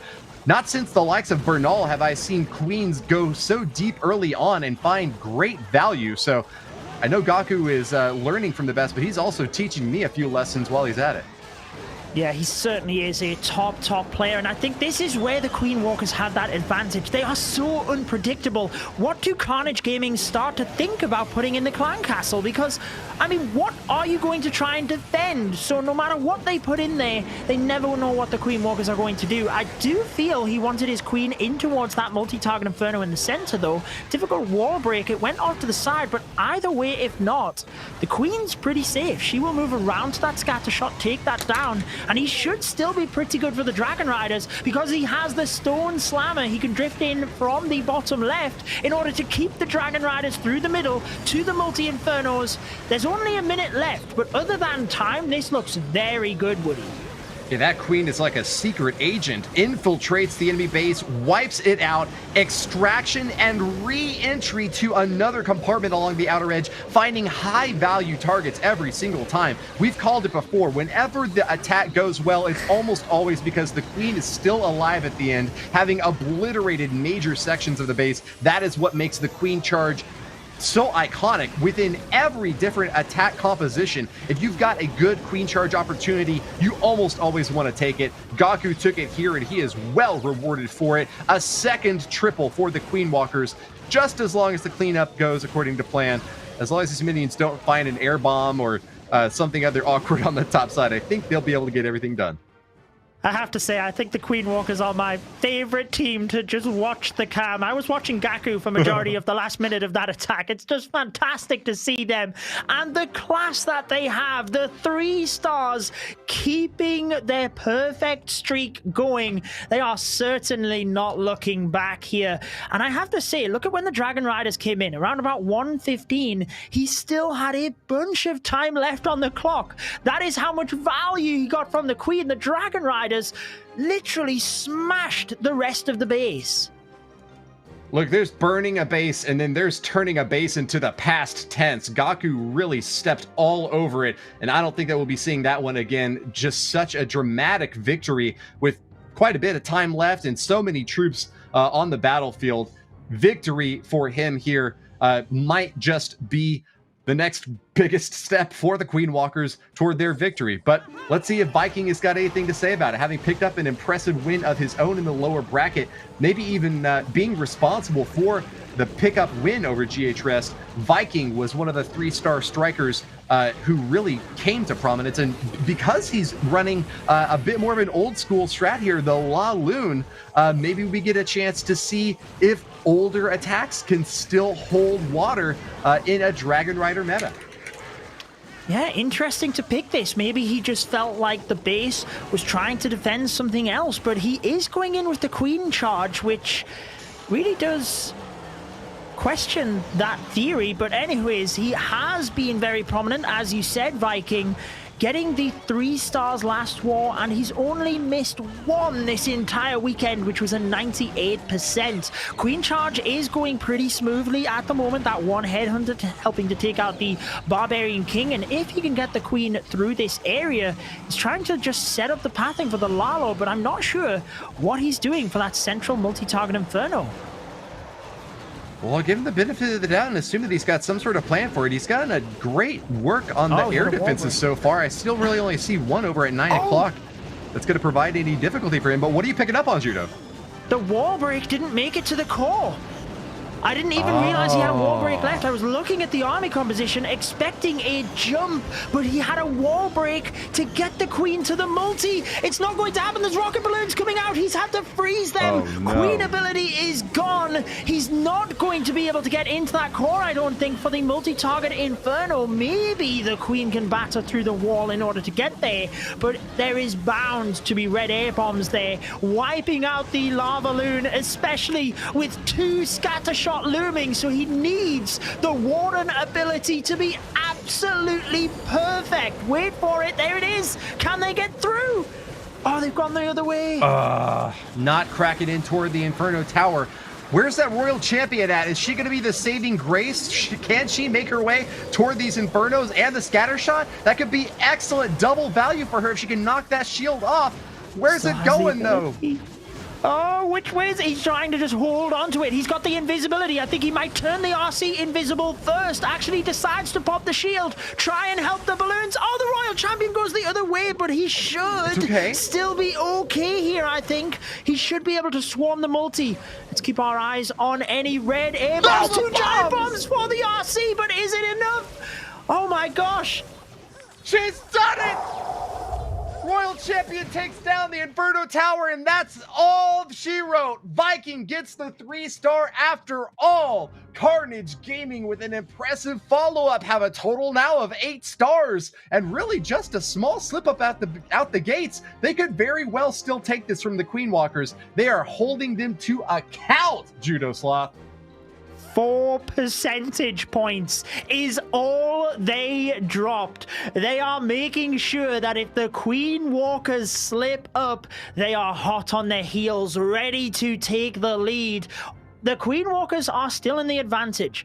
They need to just continue tripling out, but as Itsu says, it's always harder said than done, isn't it? Or easier said than done. All they need to do is 3-star, but on the same token, it is the Queen Walkers, Woody.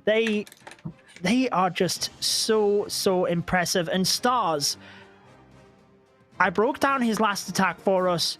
He has been crushing bases this weekend, going in with the Dragon Riders, but Ice Golems looks like a hero dive alongside the Blizzard, exactly what he did in the previous attack.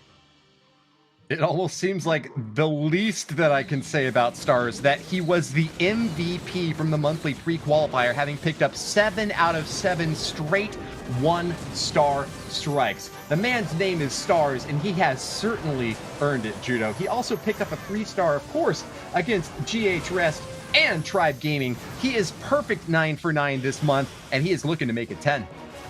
Oh, he lost some of his super wizards there, which is a little bit unfortunate. He still gets the pathing created, lured the clan castle troops, but he could have maybe took out the archer tower on the right-hand side. I don't think Stars is too disappointed about that. It is just 1 archer tower. But as the Queen comes in, again, I'm surprised that Carnage Gaming are going with multiple Lava Hounds in their clan castle, to be honest with you. Again, maybe just expecting something different from the Queen Walkers, but this Archer Queen aiming to get in towards the Town Hall. He's got the 2 Ice Golems as well, just holding on to that whilst the Queen takes out the Clan Castle, because obviously he doesn't want them taking unnecessary damage. Here we go. He's diving into towards that Town Hall, trying to just thin out the area for the Dragon Riders, and he's going to try and take the entire right-hand side of the base down, Woody. He did allow the single target to lock on the Archer Queen, though, so that's going to force out that invisibility spell, protecting his troops as he makes his way into this top compartment. It's all eyes on the top. He needs to get this early strike to work, and I think he might just have done it. The Ice Golem gets the freeze on the Inferno Tower. That's going to save even more spell and ability usage. There we go. The lock on the Town Hall, and it is going down. Stars claims the 1st star, and look at all of the carnage over on the right side of the field. He's almost gotten the 2nd star as well, and is now ready to start the main phase of the attack. Dragon Rider storming in up top, and they have support from the Grand Warden. This is going to be a long haul fight to the end, but he might just have the perfect setup to claim that triple. How do you even come up with a plan this complex? Look at the Royal Champion in the middle is still going. She took out the multi-target Inferno. There comes the Headhunters, arguably a little bit late towards that Archer Queen, but just look at everything he is deploying. He's also cloning balloons at the bottom of the base, Woody, for the single target Inferno. I can't believe what I am watching. How on earth do you think about doing this stuff? This base is history. Stars, you are incredible. There is nothing else to say. 3 stars. Wow, I am speechless, Woody. That was amazing. Something else is printed on his shirt, and boy, is that true. Stars is not a man, he is a monster. Just imagine the sort of careful planning necessary to execute such a difficult attack. This guy skipped recess because he don't play. Stars is 10 for 10 this season with all 3 stars, and might just have been able to lay claim now to the MVP from any team so far this year. just watching on that replay as at every moment he was deploying the odd little goblin or minion to clean up here and there as the attack was progressing. Incredible stuff. We have Anonymous though. Remember, Carnage Gaming, they have continued to get 3 stars. Their only slip-up was that 96%. They've got to just keep the pressure coming to the Queen Walkers. And there we have the rocket balloons coming out. But with the Yeti blimp method, it's not going to be a problem here. He's already taken out this area, trying to charge his Queen in towards the Town Hall. With terrifying rapidity, too. It's like Anonymous didn't want to let Stars hold that limelight any longer than necessary. He is already moving in hot, getting that CC pull out and dropping spells left and right to neutralize any threat he comes up against. The Queen charged right into this Town Hall compartment. It's going to get some early significant value here, but the lock from the Inferno Tower, it's going to force out an additional spell usage here. Keeping an eye on the rest of the army backed up later on. We are back to that older style hybrid strike with a bigger emphasis on miners than Hog Riders. That suggests to me that he doesn't necessarily need to focus too heavily on defensive structures because he's going to lean on this Queen charge to get the early work done. Loses a few Hogs to a Spring Trap though, and that might be a hitch in his plan. Hybrid in from the top will hopefully force the Queen down towards the multi and the scat shot. Leaving that multi left over is a tough play, but look at that one wall breaker, Woody. Comes all of the way to the center in order to give the Queen pathing towards that scatter shot. If she can get that down soon, it will be very helpful for the hybrid. Healers are across onto some of the Hog Riders. There's a lot in the center of the base here still to go down. Oh no, she doesn't take the path to the scatter shot, and that's going to be massive splash damage all over Anonymous's raid. You have been identified, sir. He has looked up your number and the call has been placed. Send in the troops because there is nothing to defend now against the massive damage from that scatter shot. That is the one slip up that any big mass attacker has got to avoid happening. A lock onto your healers, your hogs, or your miners, and that scatter shot will obliterate them like a boulder of destruction, firing away into an avalanche of chaos. Anonymous will be left with a 2-star because the scatter shot stood. I do question the Yeti blimp at the very start. Was that misplaced? Was he aiming to get the multi-target Inferno to the right-hand side? Because the pathing that was created really wasn't that difficult in terms of the funneling for the Queen. I think getting that multi would have been far more valuable, but where he placed it seemed very specific to get the Yetis to the left-hand side of the wall as they did go. But I wonder if maybe he'd have got them a couple of tiles across and got the multi alongside it. Maybe that would have gone better for him. Difficult to say, but that really now puts Queen Walkers at an advantage because it's the second slip-up for Carnage Gaming. Always tempting to take the 5-head analysis approach there, but man, at the end of the day, the scatter shot stood, and that is just going to be the end of any mass hybrid raid. Well done there to Anonymous, but Carnage Gaming with their second miss there are giving Queen Walkers the awful opportunity, the terrifying chance. The last big attack from Klaus is going to end it right here and now. The triple from him will put them at 12 stars out of those 4 attacks and virtually uncatchable by Carnage Gaming. Come on, Klaus.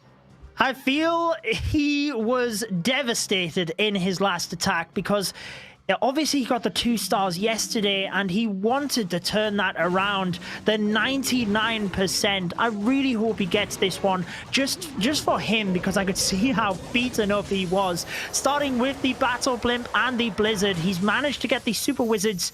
I'm not sure into the right compartments here. I'm pretty sure he wanted them in next to the Queen and the scatter shot, but they popped just 1 tile away. 4 invisibility spells left over. Interesting, Woody.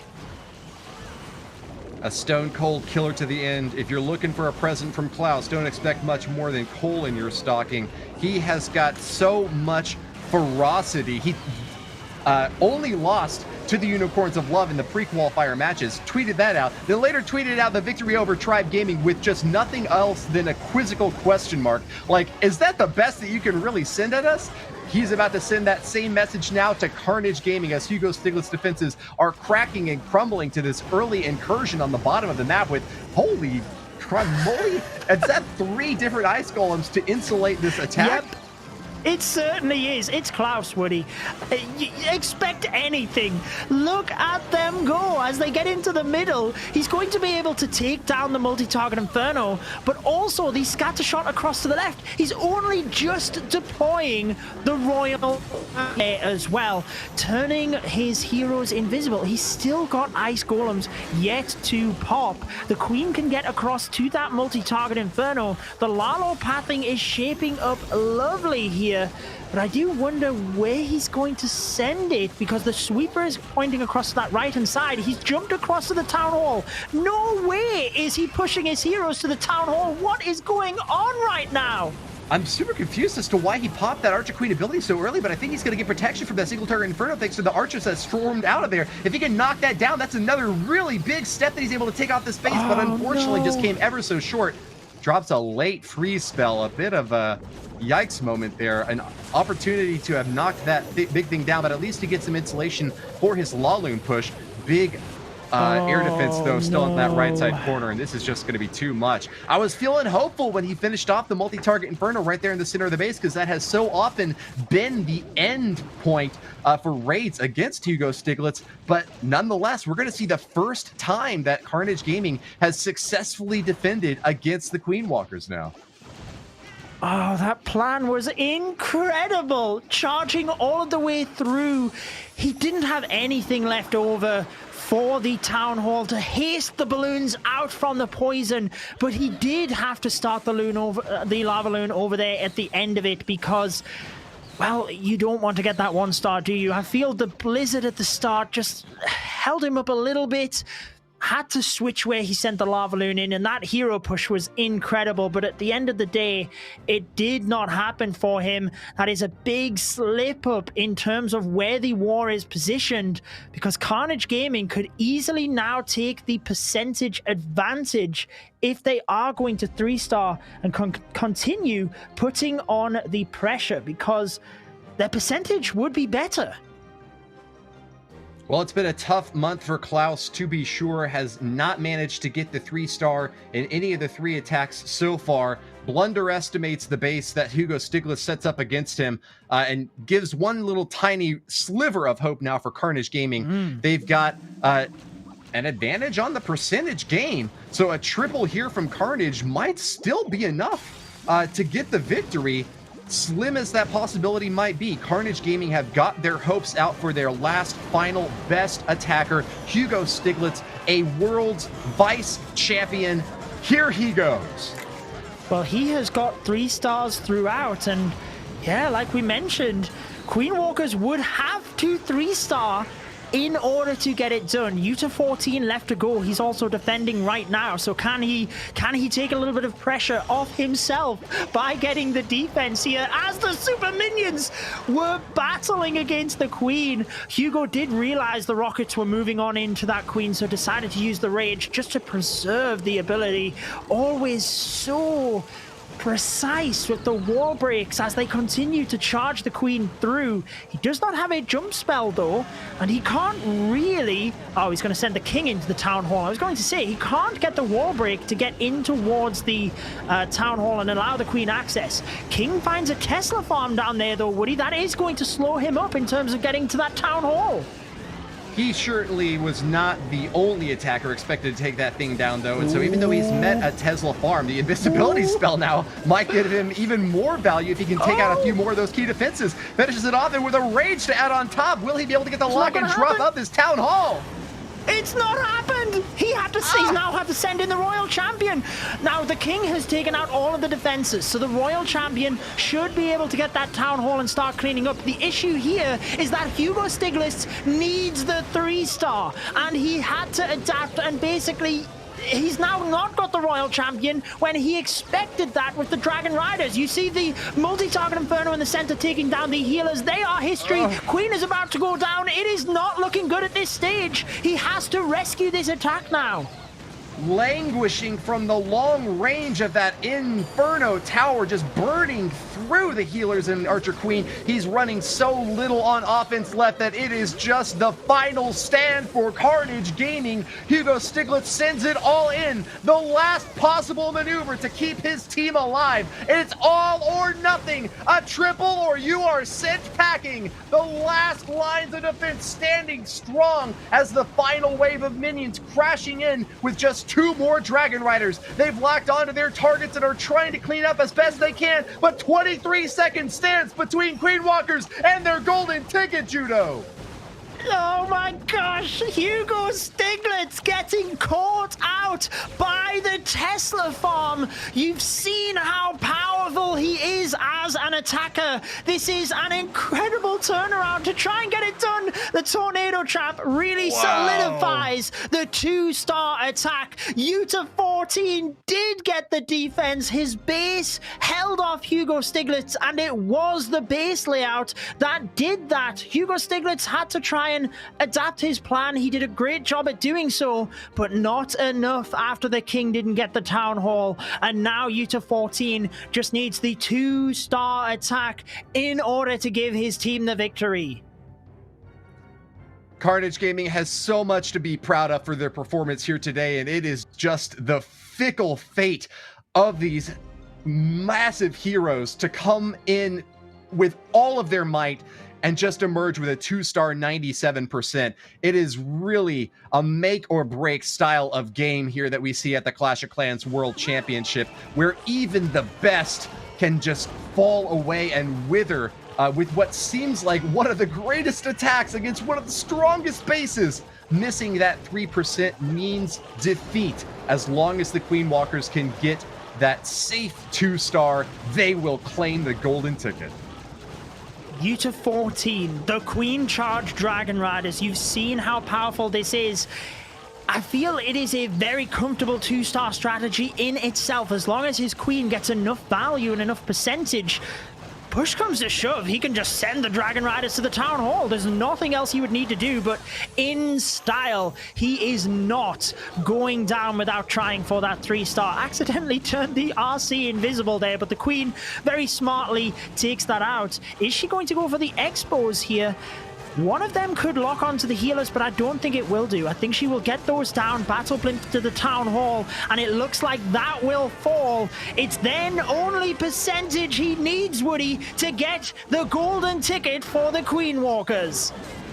Builders furiously thrusting their hammers at the Town Hall, trying to keep it up, but there is no way to stop the damage from pouring in there. Yuta 14 grabs the 1st star and is on a rampage through this base. Go ahead and grab your bongos, because we're about to have a jam sesh. Yuta 14 is slapping the base and ready to deliver his final solo performance. The 50% threshold to be crossed will mean a golden ticket for the Queen Walkers. Judo, you have the honors. The king creates pathing beautifully for the Queen. The Dragon Rider's in at the top. I'll be honest, Woody, this looks incredibly good, not just for that 2-star, but the 3-star, and there is the 2-star. Queen Walkers are securing their golden ticket. They are moving into the grand finals. We already have alternate attacks, Tomp and I Empire, and now the Queen Walkers into that grand final. The number 1 and 2 team from last year. Will the Queen Walkers get their revenge? Time will tell. But here we go. 45 seconds, Woody. Can he make it the 3-star? It looks so good right now for Yuta 14. A sliver of damage might have separated the Queen Walkers from a perfect war in this walk-off. They got a 2-star earlier on, but Yuta 14 is not gonna let it be anything less than 14. He is pumping his fist and excited about this final showing. He has done his country proud. 3 teams from Japan with an opportunity to get the golden ticket, and the one has been secured. Your July Qualifier World Championship team is the Queen Walkers! Celebrate he should. What an amazing performance from start to finish. There you have confirmation. Queen Walkers with the winning golden ticket. Carnage Gaming, though, will be taking their silver ticket, joining MCES and Team Elevate in the Last Chance Qualifiers. But all eyes on the Queen Walkers. What a dominant performance throughout this entire qualifier. They didn't really even seem tested. That was so cool, calm, and collected from them, and I believe we should invite Carbon in order to break down one of those attacks. It's actually Itsu. My apologies. Let's find out who he is going to be analyzing for us. Hey, I mean, after that match, we have to talk about one attack yet again. It's going to be the attack of Stars. He is just a monster in Clash of Clans, and he's breaking bases like no one is. Right now, everyone is using the Queen Charge Dragon Rider, but he's just mixing things up and is bringing the Blizzard Dragon Riders. This is something which he's really good at, and he's most of the time taking down more, like a bigger part of the base than actually most of the people with the Queen Charge. So what he's doing is taking down the entire compartment. And we talked about this, like Stars is not only sending in this blimp for only value in the defenses, but as well he wants to take it down a big part of the base, and that's exactly what he's doing. And we're going to keep marking what he's going to take down. This is the first part. The next push is going to go for that town hall. It's at the top side right now, but the next push is going to be in the town hall to take down the single front tower and the town hall itself, which is increasing all of this, and then the king on the flank as well to take down the eagle. All of this combined is leaving the base with not much. Like, there's not much left in this base. We can see now the entire top side has been taken down, which means the town hall is down, the eagle is down, and then this entire right side. And at this point, you might think, okay, Dragon Riders, they're really strong, especially against splash damage because they're quite tanky. The only weakness at this point is one thing, and that is actually the single front tower on the back end. And what is he doing? Yeah, just because he can, he's bringing a couple of loons to clone them to actually take down the single front tower. This is just creativity and how you are supposed to play Clash of Clans. It is incredible, and Stars and Queen Walkers, huge congrats to them on winning the golden ticket.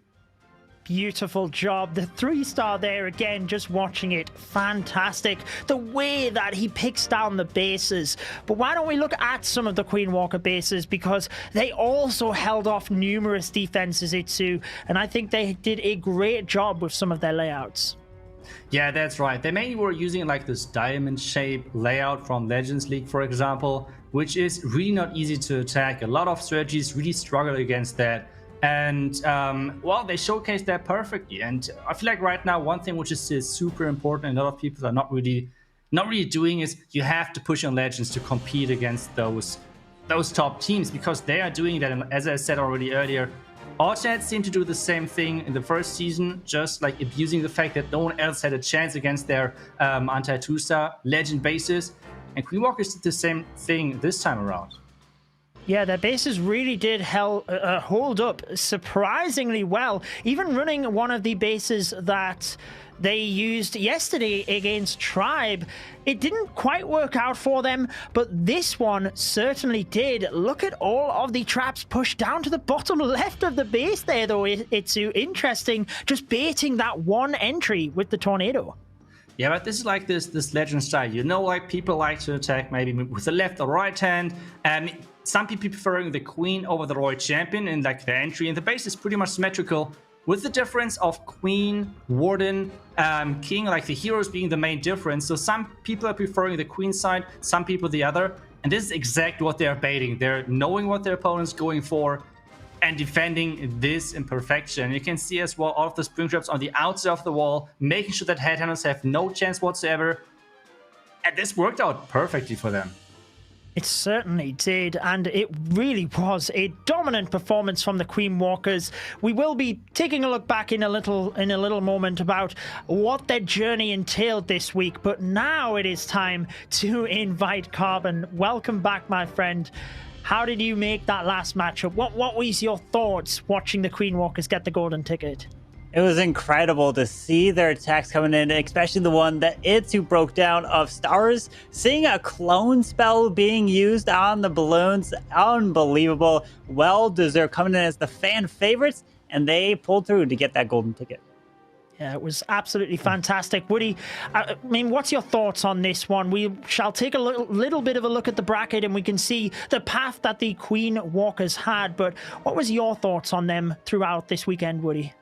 Look, the stony construction of those defenses is always impressive, but what really made its way into my mind this month was the water moving all around it, the attacks, the brand new aerial strategies, making use of virtually every dragon troop in the game, switching back to Lalos when they thought that it was most beneficial, the Queen Walkers picking up victory after victory and remaining at the top of the bracket against really tough opponents from around the world. They have certainly once again earned a spot on the World Championship stage. Certainly have, and I think again we just see the top of the bracket moving through in that manner. The double elimination means that Carnage Gaming would have been able to have another go. Queen Walkers could have indeed lost a match and gone again, but it's not got to that stage. In every season, the team that has made it through the upper bracket has indeed gone and won that. So again, Queen Walkers getting the golden ticket. I'm excited for that grand final already, Carbon.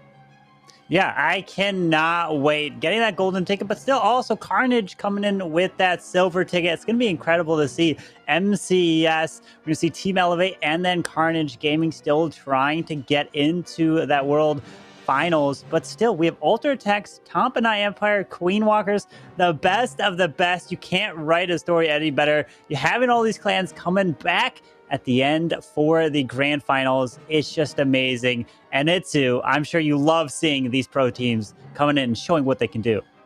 Yeah, for sure. And one thing which I love the most about all of this is that we have so far always the teams with the creative attacks winning. Like we see a lot of like teams which are trying to use the Hydra, like just the power of the current strongest strategies, but still the teams which are using the most creative, like trying to break down the base, like for example Stars with bringing a clone spell for like a single Inferno Tower. No one is testing that, no one is trying that and trying to throw that at bases. So that's why I love it that always the creative teams are winning and not just like the teams who are trying to say, okay, this strategy is strong, so we'll just keep using it. No, they're bringing their own style to the mix, and this is what I love about this. And so far with all of those three teams, it is definitely showcasing that creativity is always going to win, Judo. Yeah, it certainly is. That's one thing that I've always admired about the Queen Walkers is they put it all on the line. They do not take a strategy and play it safe. They always go with the top level of creativity. Any risk there is, they will be taking that in order to give them a better chance of the 3-star. And like you said, eventually that is what prevails when the competition gets so fierce and very close as we have in the esports scene. It really is the teams that can think outside of the box that get to the top, Woody. Yeah, there's just such terrifying complexity in approaching such a difficult base as those built by the best players in the world, as we see here on the championship stage, that for the Queen Walkers to go through undefeated, just like the other two golden ticket recipients, certainly cements, in my mind, their belonging on that top level. And it's just amazing to me now that we're halfway through this year already. It feels like we've just kicked off already, but there's 3 golden ticket recipients now. And I just wanted to take half a minute here to show my appreciation for everyone who tunes in to watch the show, to show their love for the greatest players in the world, because they are out here putting their best foot forward for you so that you can maybe learn a thing or two about Clash of Clans, but enjoy the community aspect of it as well.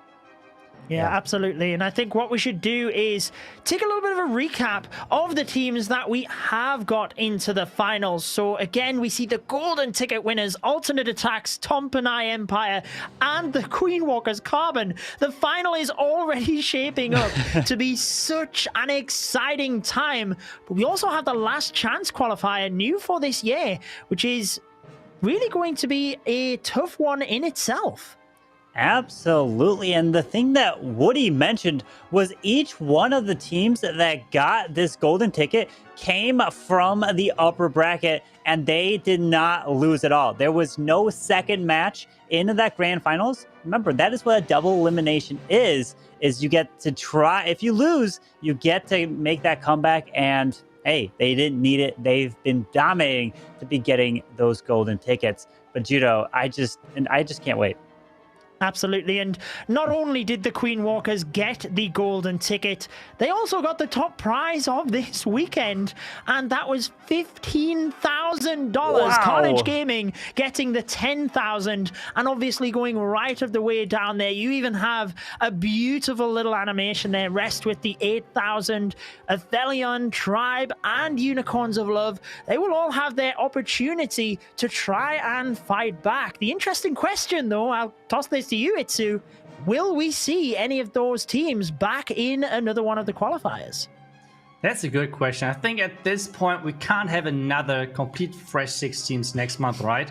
At least that's what I think. But at the same time, one interesting topic as well is that so far the 3 golden ticket winners were all in the last year's Worlds Finals. So we see the teams are still really dominant, which are winning already the golden ticket. So it's going to be interesting to see if even more teams are joining up this golden ticket trend from the last Worlds Finals. And I mean, let's see who is going to make it next month. That's going to be amazing to watch, Judo. It certainly is, and I think what we should do, what's also amazing to watch, is take a look back at some of the game-changing moments from this weekend.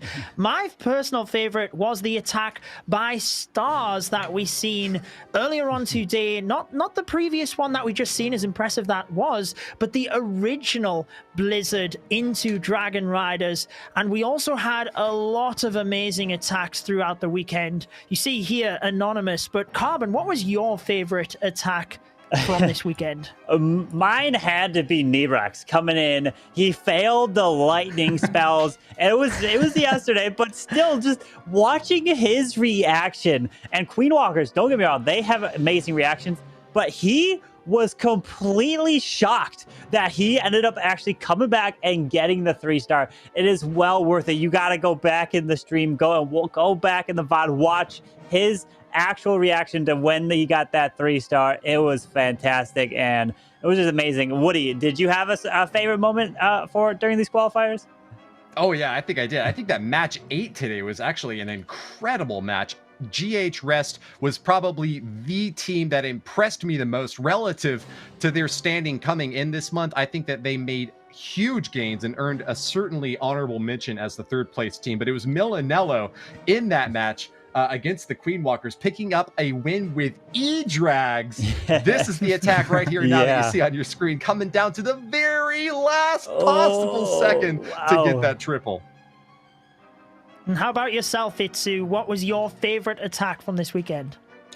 I don't even know if I have a favorite attack. Maybe this one Jinx which we saw right now, which we're seeing right now on the screen. No! But I want to refer to something else, and I think the most enjoyable thing was for sure, as we just already mentioned, the face cams of the players. It's always so cool to see their reactions. Like, obviously, they know their plans way better than we do, and they know what is going or what is supposed to happen next. And when something is not going as planned, we can see their reaction, so we know already, something happened over there, like the reaction with Nebrush. So this is so cool to watch and see how they're reacting. So this is always distracting to the gameplay, but you just have to watch it. So it's super cool. Yeah, and I would also say that there's the odd player like we see in Klaus, so stone-faced as well. I mean, something goes wrong and it doesn't even seem to phase him. He can just adapt on the fly, doesn't even miss a beat. Carbon, any final thoughts before we wrap up?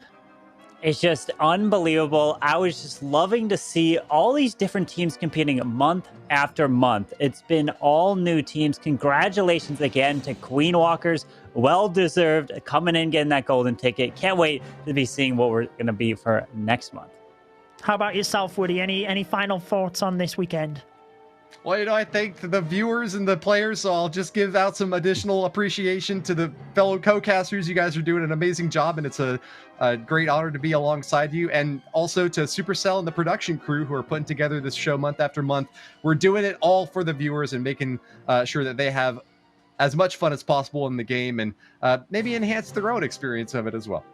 Absolutely. Well, just echoing what you said there, Woody, thank you to everybody that has been involved putting this on, all of you at home. We look forward to seeing the players that are going to be competing in the Clan War League, the pre-qualifier, and next month's monthly qualifier. You do not want to miss it. Stay tuned right here on this channel. Next month, we will be back for Season 4 of the World Championships. We will see you then. Have a good one.